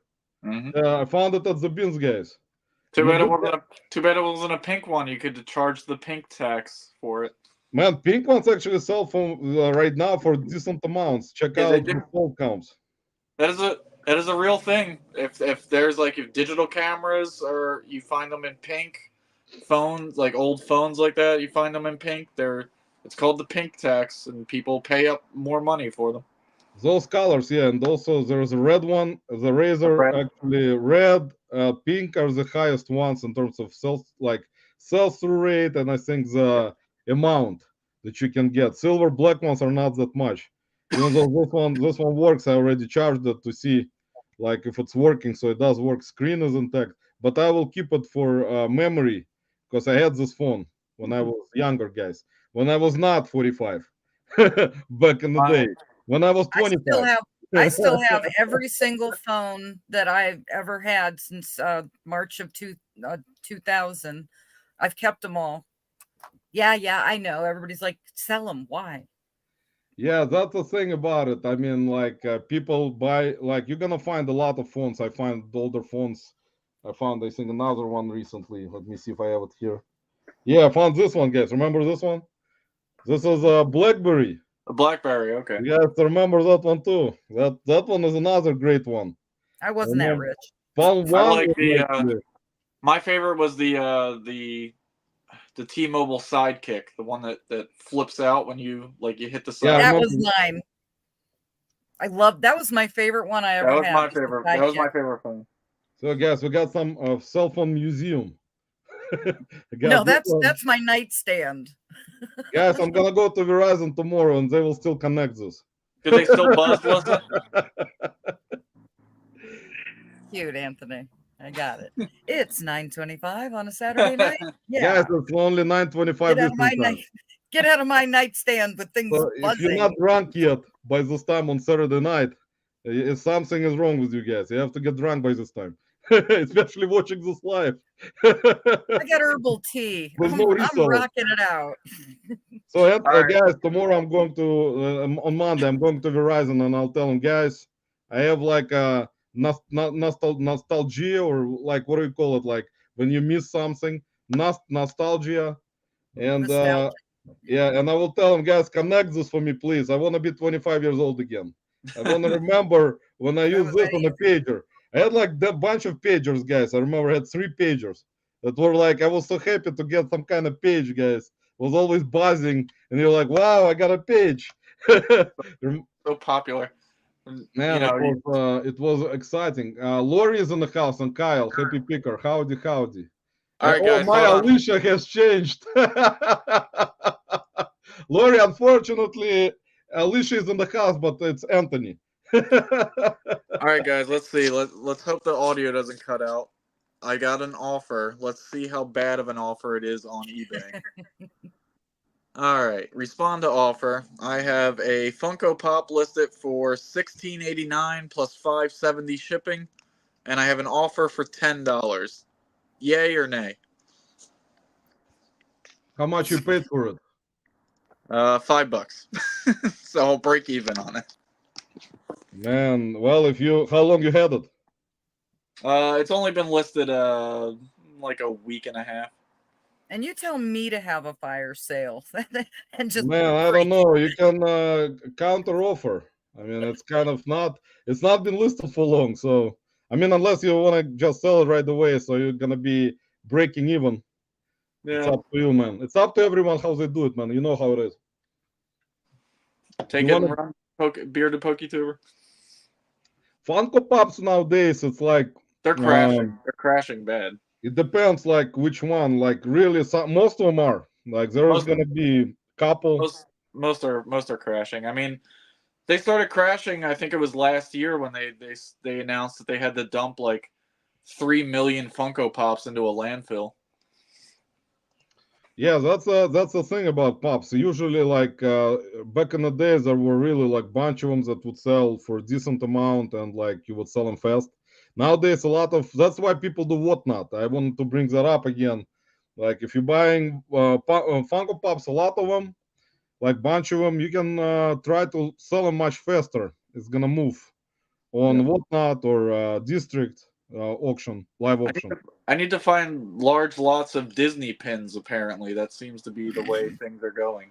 Man, that's that's like I haven't run into it. You have to actually, if you're gonna go to garage sales this upcoming spring and summer, it's a good idea. Like you can ask people, if they have Disney pins. It's gonna be something that no one heard about before, but it's gonna be an interesting thing. But you can ask. Do you have golf clubs, video games, or any Disney pins? Yeah, because that's the thing with Disney pins. It is actually true. I mean, they're collectible item like with Disney, like any Disney stuff. You have to research it and see if like plush, all types of collectible figurines from different animated cartoons and stuff like that. That kind of stuff, yeah, if you research it, even through Therapy or WorthPoint, definitely there is a lot of money in that stuff. A lot of people collect Disney stuff. That's why it's kind of never gonna lose popularity, in my opinion. It also matters like what type. I mean, if it's some kind of very old one, like Old, an yeah, item. old I mean, ones, very limited run ones are all very good. even with Funko Pops, the same thing. I mean, there's gonna be some that are really rare, from Hot Topic, that are rare kinds that were limited run, and they're much more expensive. I've noticed Uh, with Funko Pops is you want to turn them quick. So you want to get the rare exclusive ones from your Hot Topics and stuff like that and sell them right away. You don't want to sit on them. that's true. I mean, but like I said before, man, it's like depends on each individual seller's business model. That if they wanna try to move inventory, it's like Max, Fast Talking Flipper, when he was on last week with us, and I asked Max about it, like if he would have gotten specific offer on something that he paid like $1 for or $2, and he gets like an offer of say 15, for example. He Yeah. will not counter offer. He'll probably accept it and move on because he didn't pay much for it, so he will rather move inventory fast, and get new inventory because you are not attached to the inventory. It's not like you're a hoarder, because Correct. people like who are like don't want to let the stuff go for specific offers, and they just paid like $1 or $2. If you're getting it, especially from the bins, for example, or garage sale, like you better sell it for a certain amount that is basically gonna make a certain profit, depending on the product, and just move on. It's not like you're attached to it that you like cannot let it go, and you would rather make money, instead of waiting for someone to give you another offer, or just drop the price down so much that you're not gonna make any money. So, in my Yeah, I opinion, don't. For me, it depends on how sales are going. I don't mind breaking even on an item if it means if it. I do have a harder time selling at a loss. I'm not gonna lie. I don't like to. I very man, I've done rarely it too, will. man. It depends. Like if you had stuff that has been laying around for like a couple of years, for sure, man. Yeah. If it's been laying around again, I haven't even been doing this a full year. And So don't forget that people who do whatnot auctions, or even deep dit or district or whatever the other ones are. Just Um, make a list and keep it next to the computer. it's like so many right now, like marketplaces in terms of the district. But Bonanza. yeah, Bonanza. I'm talking about just the district itself, where I, different I know marketplaces. the live Yeah, auction stuff. Yeah. and yeah, that's the thing about it. Like you move into there, like for example, the stuff that doesn't move for you. So it's a good opportunity if you would like to move the inventory and you're following. That's a smart idea to move it there, for the stuff that you are as a reseller, for example, are feeling comfortable enough to make certain money from it by just selling it there, faster than waiting for the buyer on other platforms like Poshmark, Mercari, or other ones like eBay, Amazon, whatever. I mean, that's why people move stuff that they think that will move much faster on live selling platform and make money right away, instead of waiting for it to sell on other platforms, which is actually a big debate in the community itself on how each individual person likes to do their business. And I agree with both. I mean, because if person needs to sell their stuff faster and they like live selling, why not, man? You're gonna move a lot of inventory, you're gonna make money right away. If So you I if want you want to make more profit and try to make more profit and wait, you can move it to, I mean, put it on a regular platforms like eBay and other ones, So and wait. I want to answer a question down here in the chat is from Jill. Says, I'm a buyer. Why do sellers offer the option of offers if you don't like them? So the reason behind it is, one, you will sometimes get a reasonable offer. What we don't like is what we would call a low ball offer. If you have an item that you has consistently sold for $50, for the last 90 days, and somebody sends you an insulting offer like $10, that's a completely different problem. But you also want to have offers turned on because it shows it's an algorithmic thing where to us, it's kind of like we feel like you get more eyes if you have offers as an option on eBay. Yeah, Maya Koyama actually brought out a lot of great points, guys. There is one right here about the bins when they bring out stuff you want, like if you don't sell clothes. Yeah, that's the thing. They sometimes will bring out bins with only clothing, and if you're not a clothing reseller, then like me, for example, I'm not. Even though I do sell clothing, but I try to find more like jerseys, like rug band T-shirts, which is basically understandable that I will make certain amount more money on, depending, of course, on the condition. Single stitch shirts and different types of hoodies with like universities, vintage sports team. I mean vintage franchises and like sports teams, good brands, older brands. That's true, understandable, and I look for that. But there, same as me, don't forget at the bins there are gonna be more resellers there at the same time, so everyone is looking. So it's like a lottery. If you're gonna come up to the bin where you're Mhm. gonna just dig and find that particular stuff, then it's like winning a lottery. You found it, but it all depends where you're digging, which bin you're going to. So it's It's like gambling. exactly. It's like reseller gambling, guys. Reseller casino. I think Goodwill Bin should be called reseller casino. That's gonna Well, be it's a proper definitely name. playing craps. Yeah, but that's a great point, Maya, about it. That's why people who there are gonna be bins where they just bring out bunch of clothing bins, and resellers who don't sell clothing, they're not gonna go dig in them unless they will and just try to find something like what I mentioned. So that's the thing. That's the thing with me, how I try to find clothing if I wanna find it, even though I don't. um, Yeah, Jill. It's not as bad if you hit the heart and like an item or get added to the watch list, because it gives us the opportunity to send you what we're willing to try to sell our item for if we're willing to give you a discount. So it's not annoying to. I love getting watchers. I go through my watcher list, 10, 15 times a day if I can. Like I'll send out offers every time I get a new watcher. yeah, you send out. I do it every day. Like Yeah, if I I get do it multiple times a day. like you get some people who are watchers on your items and you send offers. I mean that's kind of I've been doing it for a long time already, and that's actually helping. If you're gonna send offers on time, most likely one of the things that you send an offer to the buyer will sell. I Yeah. mean, not guaranteed, but it's kind of a good option to do, like good practice, in my opinion. And Laughing Picker actually also brought out a point about uh, Goodwill sending stuff to online auctions, their own Goodwill online auctions, which is they've been doing it for many years already. So that's how Goodwill is a very profitable corporation, guys. They get stuff for free, and It is they make more money than any resellers out there. it Even is funny.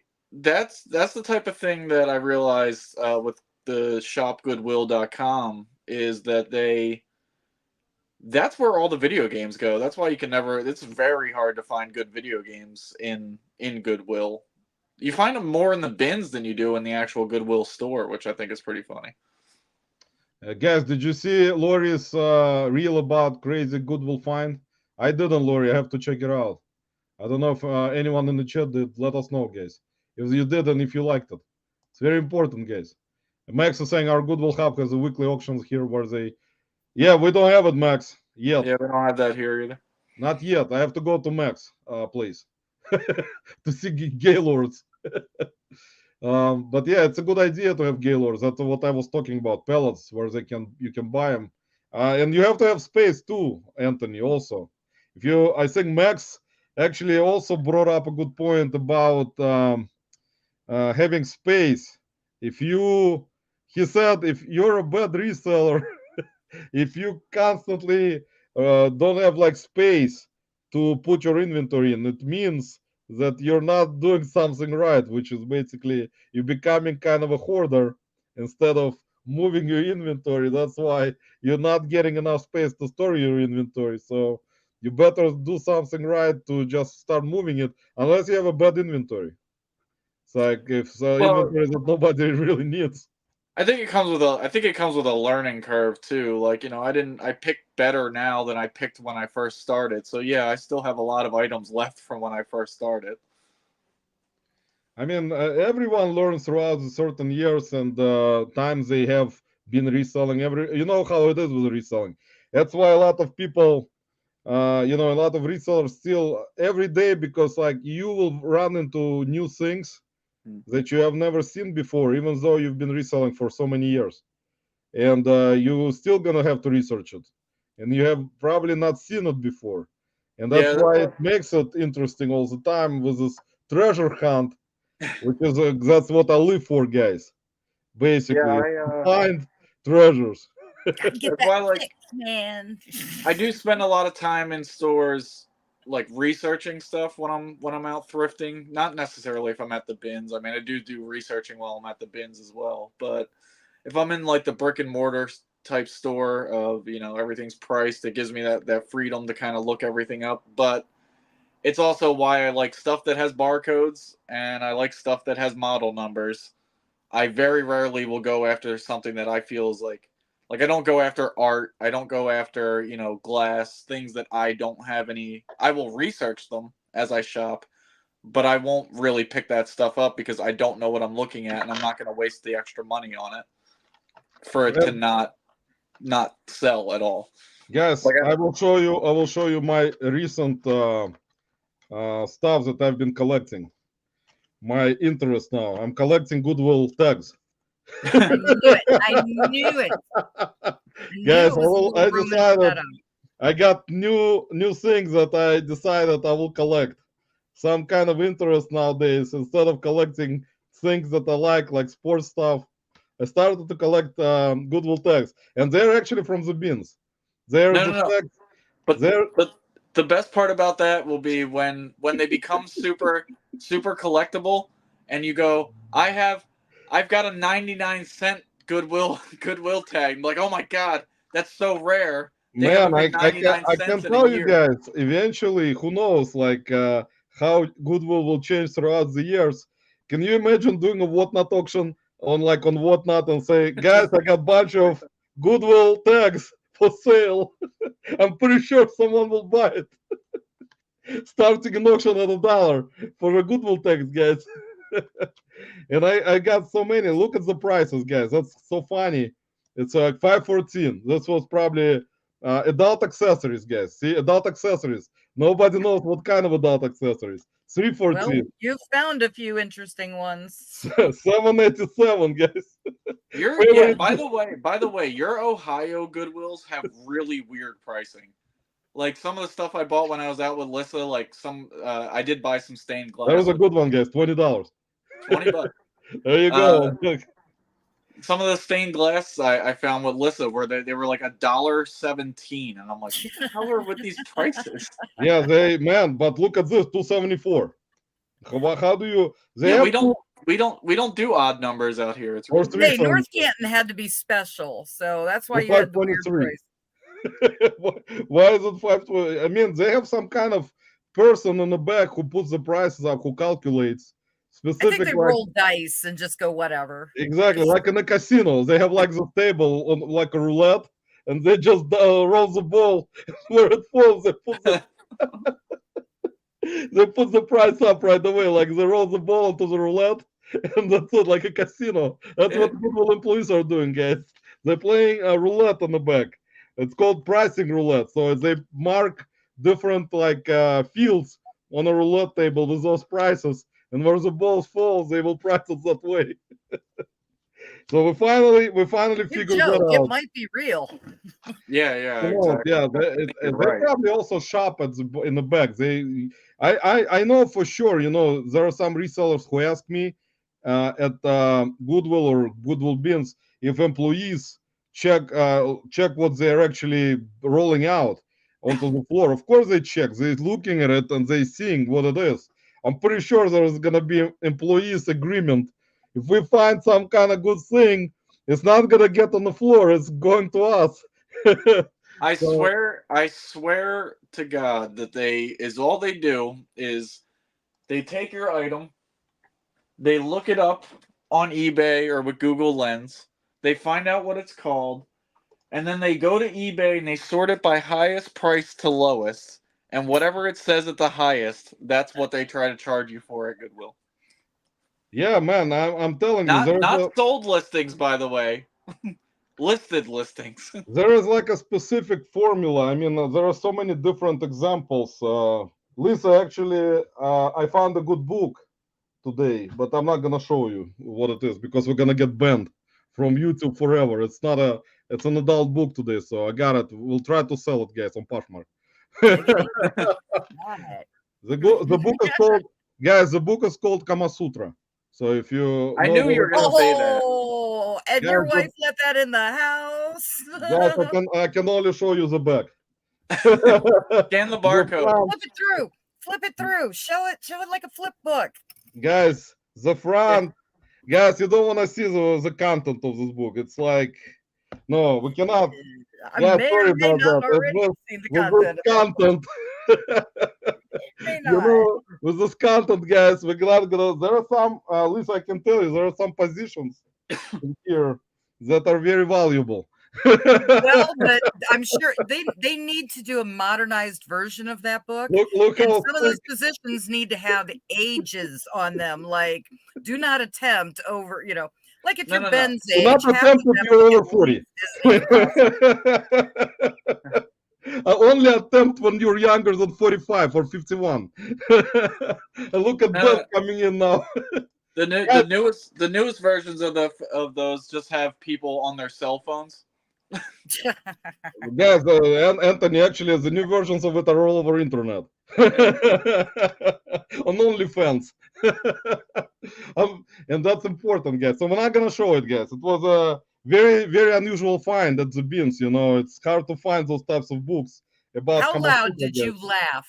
How loud did you laugh when you found that? Because I know you at that book bin going around, and you're over there with the other Russian friend. You had a hoot. You know you did. No, he actually wasn't there when I found it. But it was like they bring out so many different books in the bin that like sometimes you'll run into certain books. There's like anime that were adult anime books, which are actually most likely I asked someone about them, and they say they do sell for Manga. good money, They like sell for good money. manga, but they were adult manga. They were adult oriented, so those were even worse than the usual ones, regular ones. So I don't know. We got Amanda in the house, Fireball Flippers, from our beautiful Discord and Marco Polo guys. She's just popping in to say hello real quick. I talked with Amanda, Angela, Jake, Nicole, and Paul. Who else is in our group? I always forget. Anastasia, Nastya, all the time, guys, and Marco Polo. So we have a close group, guys, that we kind of talk with each other all the time. So we kind of see each other every day, kind of like a big family. So that's thanks, Amanda. Appreciate you stopping by. I love I'm way behind in the chat, guys. We're still talking about Razer phone. Anthony, what do you have like coming up on your channel? Do you have anything interesting with your Anthony, up and coming great YouTuber, guys, in my opinion, with a lot of ideas about proper videos. If I like I said before, guys, I really give props to people on YouTube who create content and do it regularly because they do make money from it. You're not giving me props then. I don't do it regularly. Man, the thing is, I mean, eventually, Anthony, I think you will, if you like this kind of stuff, and I'm pretty sure you do, because you appear in a lot of lives, I mean, support people, you send super chats, and you right now, like for many of us who are regular type of people in terms of chats and like lives. I mean, that's the thing about it. Like right now, like for me personally, it is kind of fun, and I always like to support channels. And you guys most likely seen some of my comments on certain videos, but that take me like a locker room or a clickbait podcast. I usually watch them all the way, and I will comment. And I during the time when I write the comment, I'm listening. So I will listen to what they're saying and come up with certain jokes at the time, you know. So it's kind of a thing that I like to do. Everyone is kind of finds it probably unusual because they're like, why is he wasting time? Most likely to write such a big comment, but it's fun for me. At least as of right now, it's still fun for me to do. You know, it's like something that I like to do so far. So hopefully, I'll keep doing it. Who knows, So, guys? You so know. for me, as far as YouTube goes right now, I'm more focusing on trying to sell more items on eBay than I am trying to focus on doing content at the moment. I feel like once I've hit some kind of balance, which I'm still trying to work on that myself, like I said, going back to working full time, which again, like this job interview I have is like I've already worked for the company for 8 years. I'm pretty sure I will get the job when I interview on Monday. Like I'm pretty confident about that. It will throw a wrench into wanting to do content, reselling, and full time work. But I'm still just trying to figure it out, and I don't mind a slow grind into trying to move on to the next thing.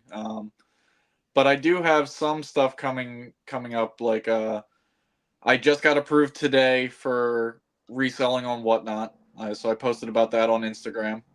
Um, and I'm going to reach out. It's funny because we were supposed to talk on the phone yesterday, but I'm not gonna. I'm sure he just got busy. It was already late at night when I was talking to him. But like Brandon, who's been in the chat a few Yeah, I times. saw this actually. That you, I Yeah, saw it that you're doing something with Georgia Picker. yeah. Brandon.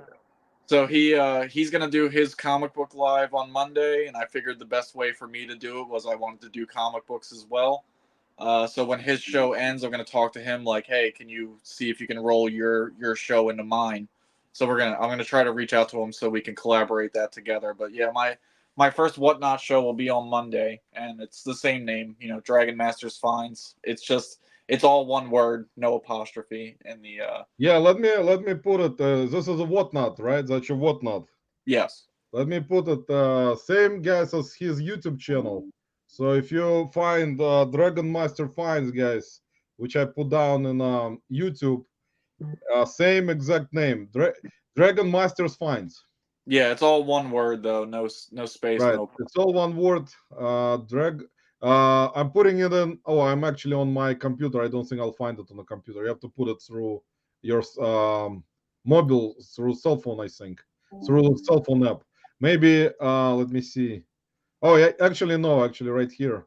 I just actually followed you, man. Thank you. I wasn't following you. Sorry about that. So I just Really? not on Whatnot actually. Actually, not Oh, on because on everywhere else I am, but not on Whatnot. So I'm following you on Yeah, Whatnot. the Whatnot's new. I only just recently Here you so go, guys. That's I Anthony. created that account just to shop while I was in Orlando while Kevin and Dave and Carrie were doing their show in Orlando. That's the only reason I have a Whatnot. Yeah, if you get used to Whatnot, in my opinion, if you like this type of stuff, why not? There is a lot of critics about Whatnot that you're gonna have to have following, which is true, but which is basically true in my opinion. You have to have following.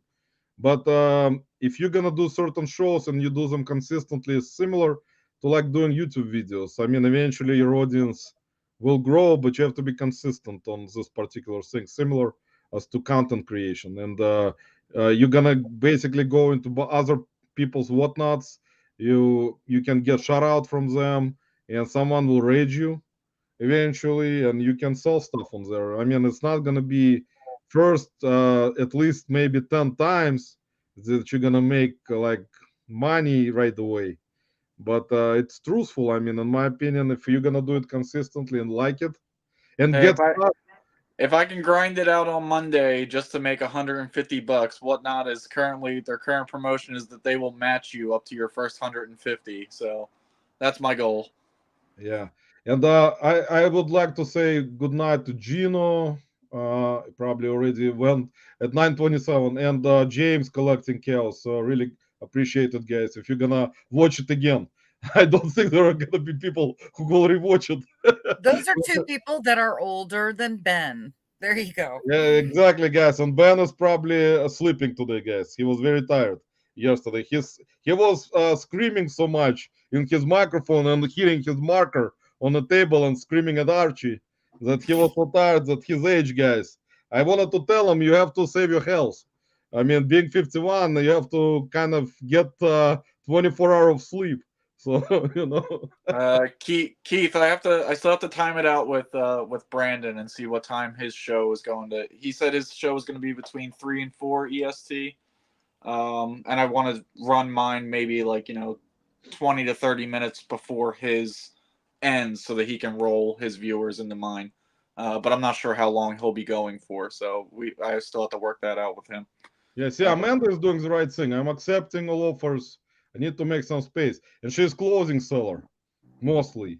I mean, she actually buys a lot of clothing, and she recently bought a lot of clothing. And actually, that's the right idea. Clothing, I think, that's the most competitive category, as you guys know. You're gonna have to compete and put the prices up right and accept offers in order for you to make space for more inventory. So clothing actually I applaud resellers who mostly sell clothing because I mean, you have to list so many things with measurements and show Clothing all the is time consuming. That's exactly, and that's why I applaud resellers with especially who sell mostly clothing because it's like not an easy category because of how many resellers are there. Because you can tell even from my bins, as you guys saw it when you were here, how many people going for clothing, like mostly, and they will buy 3 carts of clothing, sometimes even more, and they have to list it all and put measurements in, and some of it they will wash, some of it they won't wash, depends on what type it is. And yeah, it's like a lot of work in terms of closing, in my opinion, because I do list closing and I know how long it takes. It takes me forever. I'm so slow at I'm slow at listing regardless, but clothing is just even worse. It takes me forever. I mean, you get hang of it if you list mostly closing. You get hang of it in terms of timing on listings because you get used to it, and you start to list it faster eventually. Because if you only list closing, you will basically go through it eventually faster. But if you just kind of dabbling around selling everything else like I am, like everything seller, and then you kind of getting to try to list closing, that's when I list closing most of the time later in the day because it's not my favorite thing to list, so I will not get to it until later. I will list most like stuff like electronics, games, media first, and then eventually I'll get to closing, and then I'm tired that I don't want to list closing anymore. I only list clothing when I'm talking on the phone with Lissa because I have to send her pictures and go, what the hell am I looking at? Yeah. I have a use. Guys, if you're just coming in, once again, I really appreciate everyone, whoever came in originally in the beginning and right now. I really appreciate you all guys stopping by today and supporting us. It's always great support for our life, and we really appreciate it, guys. I always say it. And I tried to put in all the channels that I was looking at in terms of guys being here and also podcasts. Don't forget, guys. Let's see if who got shot. I think Shane just woke up, guys. That was so long ago. He's been gone now for an hour. Yeah, Shane was here, guys, about an hour ago. Oh, I answered him and I gave the right answer. So, guys, as you know, Jake Yakov Benz, he used to go live every Saturday after me, after us, at 10 p.m. But Jake is taking a break right now, guys. So actually, I didn't ask him in our Marco Polo, or there are other guys who asked him, but Jake is currently, if Jake is lurking, I don't think he's lurking. I know they're listing right now. I haven't seen him. And hopefully he'll do the live because Jake was very entertaining reseller in terms of listing live, because he was actually doing a listing and not talking that much like me. So Jake was actually doing some kind of productive work, and hopefully he'll be back, guys, eventually soon with a more powerful life than any other life out there, guys, on Saturday night. A more powerful Jake. That's well, guys, powerful Jake will come back. Don't worry. We're gonna, if you'd like for us to stay another 30 minutes, guys, let us know in the chat. Otherwise, we're all gonna go to sleep because we're old. Except Anthony. I'll let Two them of make us it. are old. The two of us are. No, you're very young, Lisa, compared to me. You're like younger girl. I And always point out that women don't get old. All women are very beautiful and young, in my I opinion. They never get Keep it old. up. Keep it up. I need more, please. it No, going. women, for me, women never get old. Like it's impossible. Like I even, every time doesn't matter what it is, like how old the woman is. Like it's like I don't want women to get old. That's like something Hey, some of us inside me. women don't want to get old. Yeah, it's like for some reason that's always in the back of my mind, guys. It's just how I am. So Keep it young and fresh, yeah. dewy. What would the guys do without women, guys? Look at it this way. That's like impossible. Everyone will probably agree, kind of agree that some people come out and said they've been married for like 700 years, but they still love their wives. You know how it is, guys. It's I kind of know. it's kind of sometimes it's attachment. Sometimes people get used to living with each other. So it's like, it is. Never become complacent. Yeah, exactly, Anthony. Well, that's a great thing, especially nowadays, man. Believe me, it's like people currently that date, like my friends who are in their 30s, they will date some girls and then they break up after like a month because they say that the girl started to get onto their nerves and they just don't want to deal with them and they will rather move on to another girl because, like, it's And like wait for them to get on their nerves. Like, but it is never-ending cycle. It's like if you. That's why a lot of people nowadays don't want to get into serious relationship because they like freedom. They like to have their freedom, but that freedom disappears. I always say when you have kids, that freedom kind of disappears right away. In a way, kind of disappears because you have kids and you're obligated to your kids. So you will never be like you were in your teenage years or when you don't have kids. So it's like one of the things that you're gonna have to always be responsible for, and it doesn't matter if you stay married or not. And So some people because become responsible for the husband child. exactly. Some women become responsible for their husband because he's a child. That's correct, Lisa. That's I hope he's especially not. especially when guys get older. Especially when guys get older. That's when it starts, kind of, in a way where there is a possibility of that. But that's like some wives kind of, don't get angry about it, but some wives do. I've seen already situations with that, but it shows what kind of woman it is. So, and everyone already unsubscribed probably after after all that's this the end. talk. That's the end of Roman's TED talk. And I that don't was know. one of my Do I talks. still have doormat on my back? Do I, guys? Do I? Do I still have doormat back there? I'm not sure. But I mean, it is You what it got is, guys. doormat written on your back. I have single written on my shirt. So No, guys, but there's always, like I said, it's a relationship. It's all up to each person. I mean, a couple of my friends got divorced, and I mean that's like happens. I mean, all the time. So it's not something that doesn't happen in the world. I mean, it happens if even with kids. I have a friend that has 3 kids, and he got divorced, and I mean, that's like stuff that happens, and nothing you can do about it. And people decide they need to separate. It's better for them that way, and that's it. I mean, and then sometimes there are lawsuits, which I've seen before, which were really cruel, and that's why a lot of guys stay in a relationship because they don't want lawsuits. Because some women will go after and will sue for certain things, especially if you have a business. Oh, they've Now, got nothing for you to get. breaking point of everything, and it happens, guys. But some women don't, so don't worry. See, Lisa is now gonna unsubscribe too. How'd you know what I was doing? So enough talk about the relationship. If you guys need some kind of relationship information, you can find it on Google, guys, on YouTube, in the relationship category. On YouTube. Hey, I've spent a lot of time in the therapy YouTube, so yeah, there's plenty Yeah, out there, gang. Everybody. yeah, but I can tell you guys, it's amazing, especially like um, for people of certain generation who stayed together for over 40 years. That's like nowadays it's like very rare.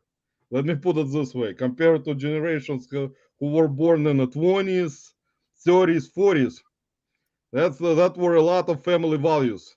in there. Nowadays, it's a little bit different. I mean, maybe you guys disagree. I know we're reselling live, but it's kind of a situation where like I see it in a like a generational gap of people who are in their early 20s to before they're like 35.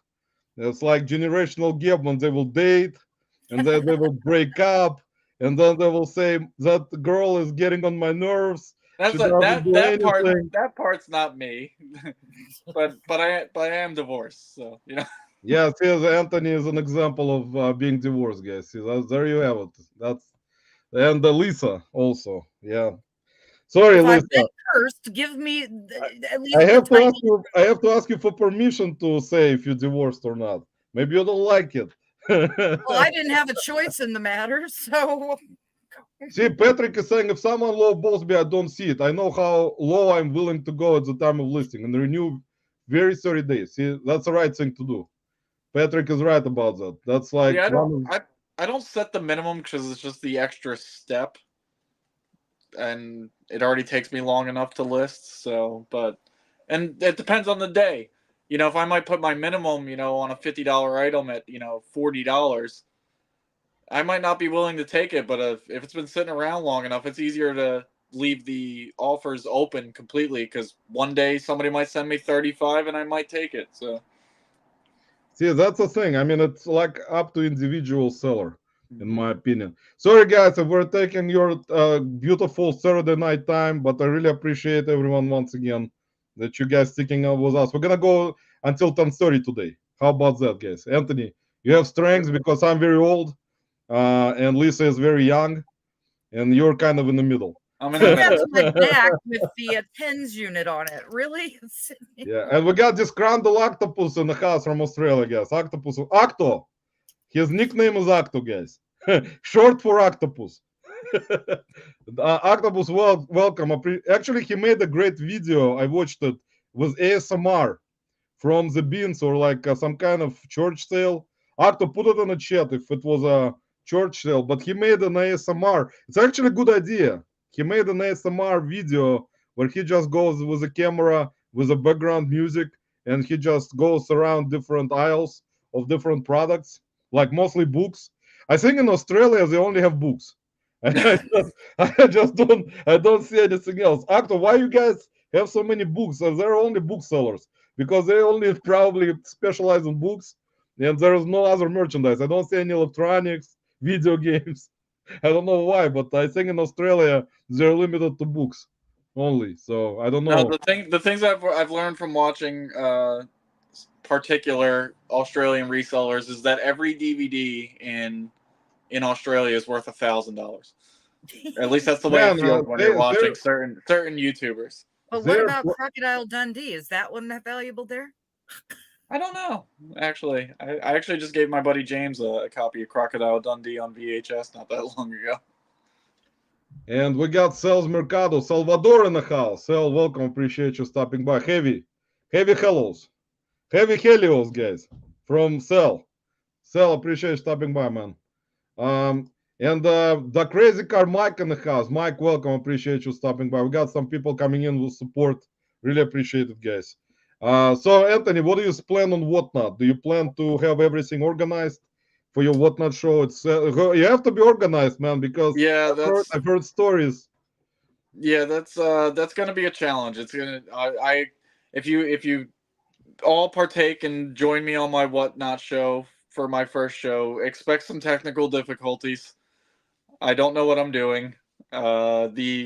The little introduction that they give you is useful. I mean, it is, but I don't know. I'm just gonna do comic books. It's just gonna be one category. I know what one comic book weighs basically the same as every other comic book, so I don't have to worry about changing weights and stuff like that when I'm making the listing.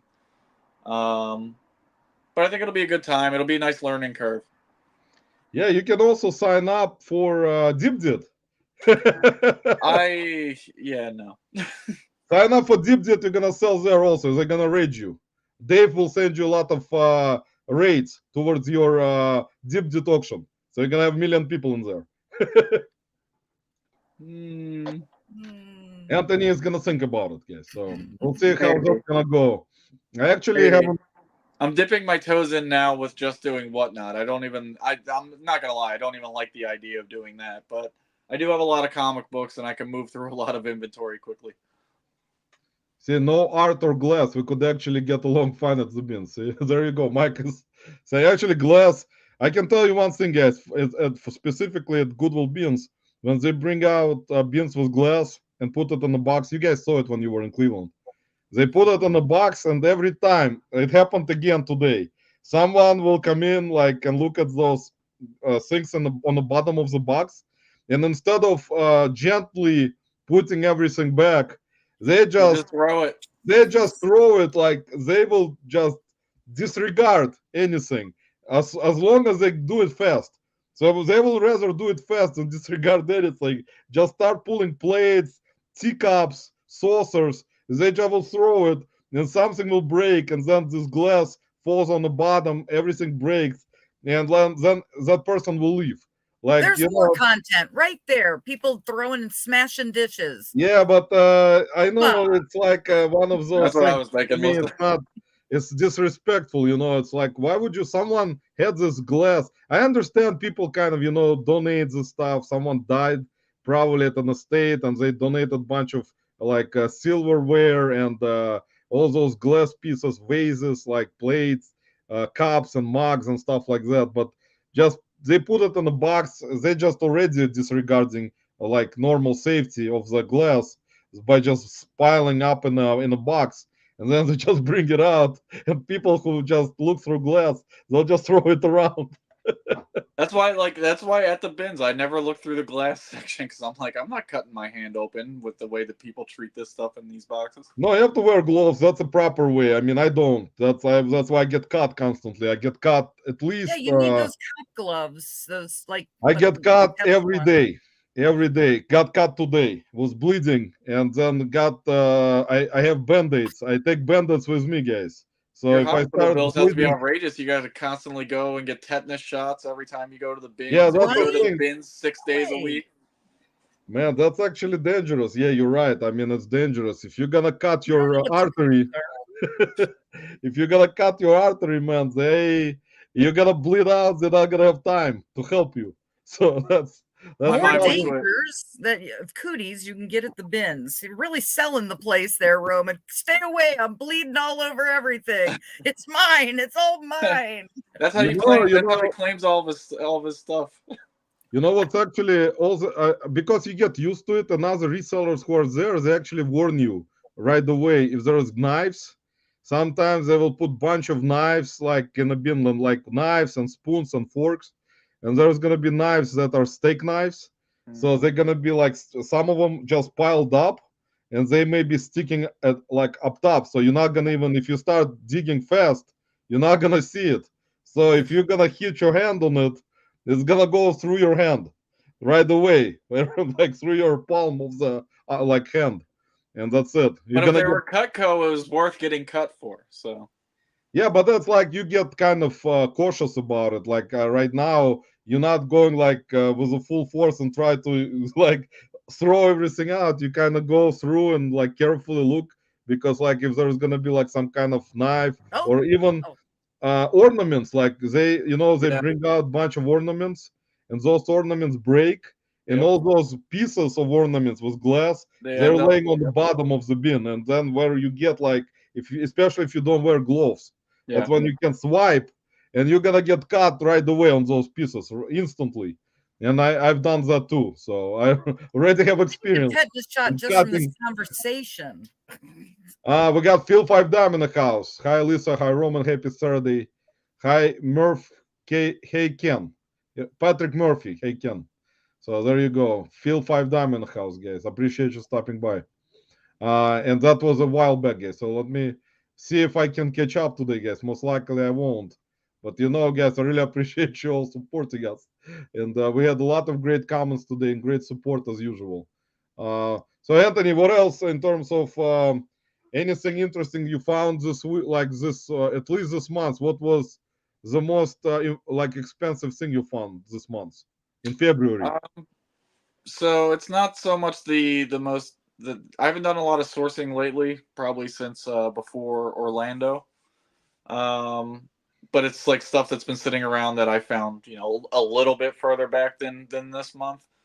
One of my favorite things, like I was telling Liz, who hates, board games and stuff like that, about I picked up for $2.49. My favorite thing to look for when it comes to when you're going through the bags of games at Goodwill, always look out for Phase 10 dice.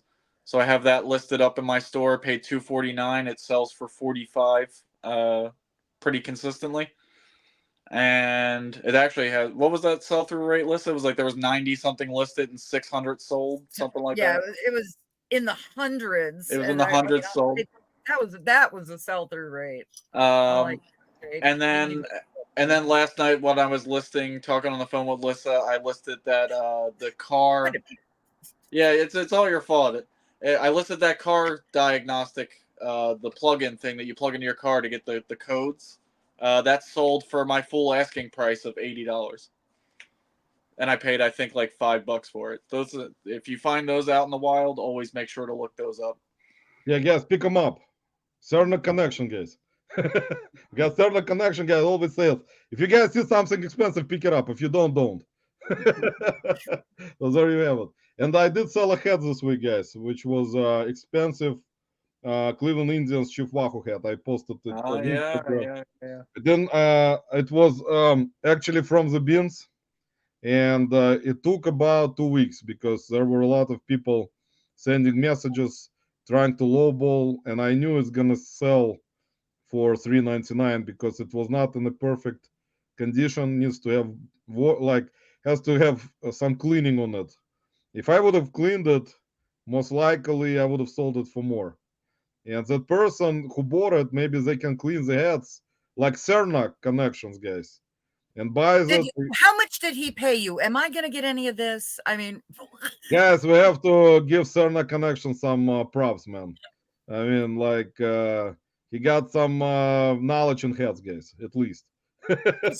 Living in West Virginia, guys, that's actually good props because I only know one reseller in West Virginia, and Jane, Mountain State Pickers. So no one, because there's only 2 people who live there. Hey, Roman, you got a super chat from Kim T. Kim, I'm really sorry once again. I'm very, very late. Kim, I really appreciate it. We really appreciate it. And thank you for super chat. We don't do any crazy noises. I cannot say like, Ben, welcome to the locker room. Because okay, I can do something crazy. Yeah, super chat. Yeah. There, I can do that. Or I can fall out of the chair and crack my head. So there you go, Kim T. I thought you were going to say you're going to fall out of your top. Or a chair. Fall out from the chair down backwards. Yeah, like shaded. Yeah, that's actually get the live shut down. Yeah, Chad, welcome. Wolfman Goodies in the house. I'm both using Pine with Kevin every weekend. See, there you go. Chad, welcome. Thanks for stopping by. Wolfman Goodies, guys. Give him a sub. Also, up and coming YouTube channel. In my opinion, whoever puts great effort into making YouTube content for resellers will strive for success, guys. The only way to strive for success with so much competition in reselling video content creation, guys, that you have to find some kind of editor, guys. If you find professional video editor that can edit your videos, maybe it's gonna become more professional. But if you try it for yourself, like me, just not putting any effort, for sure, guys, YouTube will say in about 40 years, when YouTube will be out of business, they will be they will put your videos up in algorithms so you can become famous for one day, guys. And then you're not gonna be famous again. Being famous ain't easy, guys. Believe me. I don't want to be famous that much, in my opinion. Anthony, do you wanna eventually have 100,000 subs? It's a good question. Yeah. So again, like you've asked me before, like how I got into it and like who I followed and stuff in the beginning. So like my content is kind of based off the channel from Wick, flipping flipping junk. So I'm like, I figure we have some similarities, he and I, the way that our voice inflections are and stuff. So I'm like, if he can hit 80,000 subs, I think I can too. So that's, it'll happen Stay eventually. positive. It'll Yeah, happen eventually. man, you have to, if you're gonna keep working, I think, and everyone's advice will be on any live or any video about content creators, not just like resellers. I mean, if you have if you try to build up your channel, put a lot of effort into making, if it's interesting for you to do this kind of stuff and you actually like this, and then eventually you're gonna make certain amount of money when you get monetized, why not? If you're gonna keep making good content consistent and you're gonna be making money, that's actually props to you, man. That's like, you're putting effort into it and you're trying to make it work. And that's why people appreciate people who donate to, like, with super chats, to lives, and even some videos when people can send money. It's a lot of appreciation because people work hard for their money. It's not an easy thing to do if someone to super chat and, consistently to you. And that's a lot of, especially nowadays, people, it's hard for people to make money on their own themselves, and when they send it to someone else in a super chat or even buying from you. And I had a viewer, Jacqueline, who bought a lot of stuff from me before Christmas. Like, she bought a bunch of stuff, like 20 things, I think. And it's just unbelievable. It's so much appreciation. I'm not even any type of channel that's supposed to be like, anywhere in Getting my viewer sales. or having any viewers. And that's a lot of appreciation to those people because that's hard-earned money. They make money, they work hard for their money, and they send you super chat, and it's really appreciative of them, because how you don't know exactly how each person, how hard they work. You don't see them, you don't live with them, you don't see what they're doing, how hard it is for them to make money, and that's why it's appreciated when they support you, when they send you super chat. Then most likely, you're doing something right, at least, in my opinion. And there is a lot of appreciation for that because I understand it, how hard it is, and even for resellers and who are in, like, I would say in quotation, like, put like parentheses type of thing, who are full-time, like, grinding resellers, and how much effort they put out while do sourcing, and they're going out every day for hours, sometimes travel, and put a certain amount of time in the business to just resell things and then make even videos about it, and it's difficult thing to do. That's why I don't appreciate people who roast resellers, because they don't know how each reseller goes with their living, how they go with their day, how they do things, how they wake up, how much time they spend on sourcing, listing, and doing all this stuff by some of them by themselves, like me. And it's Yeah, like, it's a very, it's like I said before, when you have like family support, it is better for sure. it is better. 100%, 1,000%. If you have someone else that helps you, man, definitely, it's like, much. But when you're by yourself and you have to source, list, ship, make videos, worry about paying bills, like worry about so many different things, where to find profitable stuff, go out somewhere, battle other resellers in the bins, because when you go to the bins, you have to basically battle everyone to get the things that you want, to kind of grab it first. Because when you go to environment like garage sale, you don't realistically battle anyone else unless there is a reseller that came before you and bought it. So you don't actually jump over him. Sometimes there are videos. Max mentioned Pro Picker. About Dustin, about his videos, where I actually saw the videos where he was battling for video games. That actually was kind of an interesting video where there were video game resellers that came there, and they were all running towards the boxes. So I saw that, but most of the time you won't. I mean, unless you're at the bins. So guys, Roman, we got Roman, John. you got another super. There we go. I want to see Anthony dance now. It's already over. I already did it. No, it's your turn. Come on. No, we just did the dits. We just did the disco. Come on. That's Guys, John, if I ever see you, we can dance together, slow dance. I will invite you. We're gonna do slow dance if your wife allows you. And now John will run away to Ohio from Missouri. John, I really appreciate it, man. It's very nice of you. And I cannot dance, so guess I'm sorry. Me either. You saw I that? That need was your the extent. video. That was the You at the extent rally, you of can my. dance. My breakdancing days are over, guys. When I was 19, 18, that's when I practiced. I went to actually I was going to breakdance kind of school, but I weighed like 100, maybe 50 pounds, maybe even less when I was in high school. So there was not a lot of weight. Now, if I try to breakdance, guys, You're gonna with break my something. weight, if you're gonna try to do breakdance moves, guys, you're gonna break yourself. So I don't know, guys, but I did go. I was participating in breakdance academy, kind of, and there were some very talented people, guys.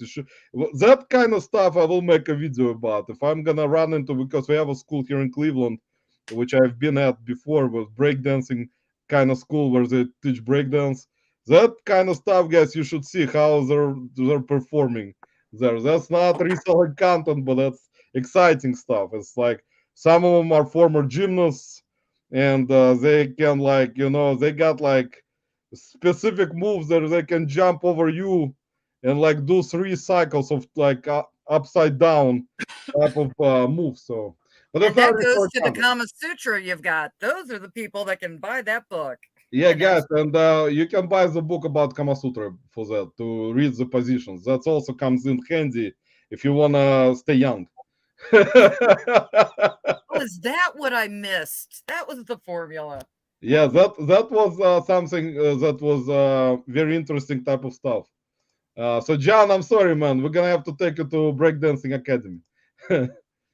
No, I think no grabbing tail, Roman. I think he's married. Yeah, John, no grabbing tail, man. I'm not gonna grab anything, and John will not grab my tail. So we're gonna be kind of You don't trying know. to. We don't have any swinging type of capabilities, so it's Yeah, gonna. that's hard for me. And Kim is asking Roman pole dancing. Um, so Anthony, when you do your whatnot, let put what time is it when you're gonna have your whatnot? So I was discussing this a little bit earlier. Keith had asked about it. I don't have a set time right now. Like, I want to piggyback it off of when Brandon does his, but I still have to talk to him to figure out details and stuff like that. Yeah, and we're gonna come and support you, man. I'll buy something from you. I usually don't buy on whatnot. I send tips because I appreciate how people do their shows, and it's similar to super chats. And we got another one from Max. Max, appreciate it, brother. Take it all off, Anthony. Am I getting the money for Yeah. this? I mean, Anthony, I will have to give you probably $10 for the strip dance. And a pack of cigarettes and beer. if you're gonna buy me a pack of cigarettes, you're you gonna might be send able me. to take him off. Yeah, there.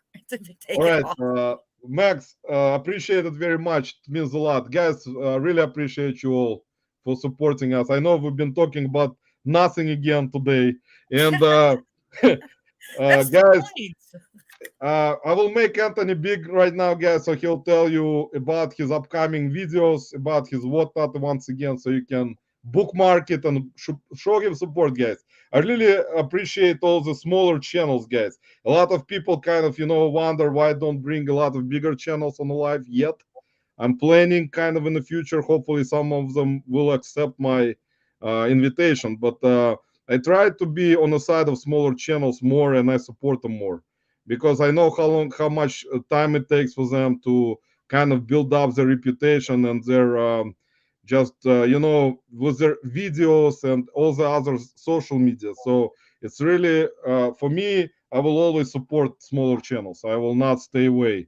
And even if those channels just started up with one subscriber, I will take that person, put them on a live, and show them support. And it's very important for me to do that, and I will always do that. So John, Anthony, let me make John, you big man.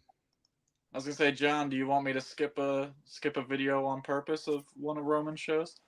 So I don't have very much going on in the channel right now. There will be some more content coming eventually. It's just right now, things are a little bit up in the air.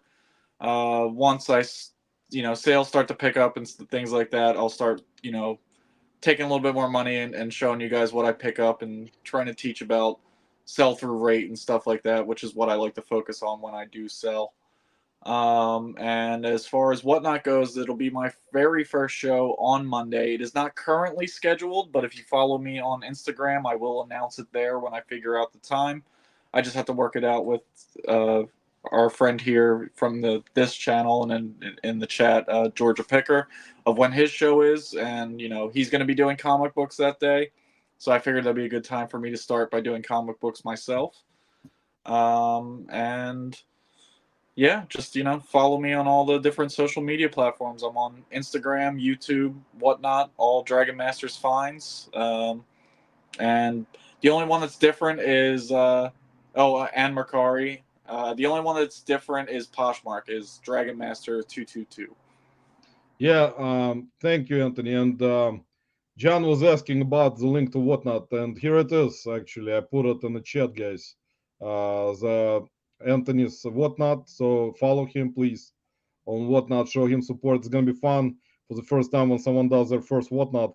And I'm planning to do one also soon. I'm kind of planning, even though I don't know yet, once again. But yeah, show him support, guys. And I forgot to say hello to Vintage Ivan. Ivan, welcome. Appreciate you stopping by. I was kind of I saw the messages, then I forgot to say hello to you, so I'm sorry about that. And guys, once again, we really appreciate you all stopping by today. And it was really once again exciting Saturday night. If you guys spending it with us, it's really exciting, guys, especially with our live. It shows a lot of support and appreciation for you guys. And also, Alicia will be on with us, and hopefully she'll get better, because health is more important than anything, as you guys know. Any type of thing, in my opinion, if health comes number one. So that's always important. So, and Anthony, I really appreciate it very much that you joined us and helped us out today. It's really appreciative. Hopefully you'll come again on our live, because we like to have you on our live. And guys, also I put Planes to Profit link. If you still want to attend, their convention is next week. So there are some tickets available. I'm not sure, but if you still want to attend, go ahead and purchase the ticket.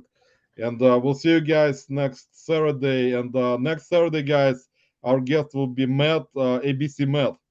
You guys have seen his videos, and Matt was actually at the Trash to Cash meetup in Orlando. So Matt was awesome. You all tune into that. I demand it. And I want to thank everybody here who did follow me on Whatnot today. I did see the notifications. Sorry, it's hard to shout them out as they're happening, but I really appreciate it. That's great. Yeah, thank you, guys. And yeah, ABC Matt will be guest next week. And once again, guys, have the great rest of your weekend, guys. And hopefully your sales are great. Everyone has great sales. And we'll see you next weekend, guys, on Saturday. And Lisa, as always, say, don't forget to come in next Saturday, guys. Or how you say it, Lisa? No. She does a good job. Okay. Y'all come back now. You hear? Y'all come back now. You hear? And from the Reseller Locker Room podcast, we're signing off. Bring your markers. And I have a screwdriver, guys. All right, bye, guys. Take care. Have fun.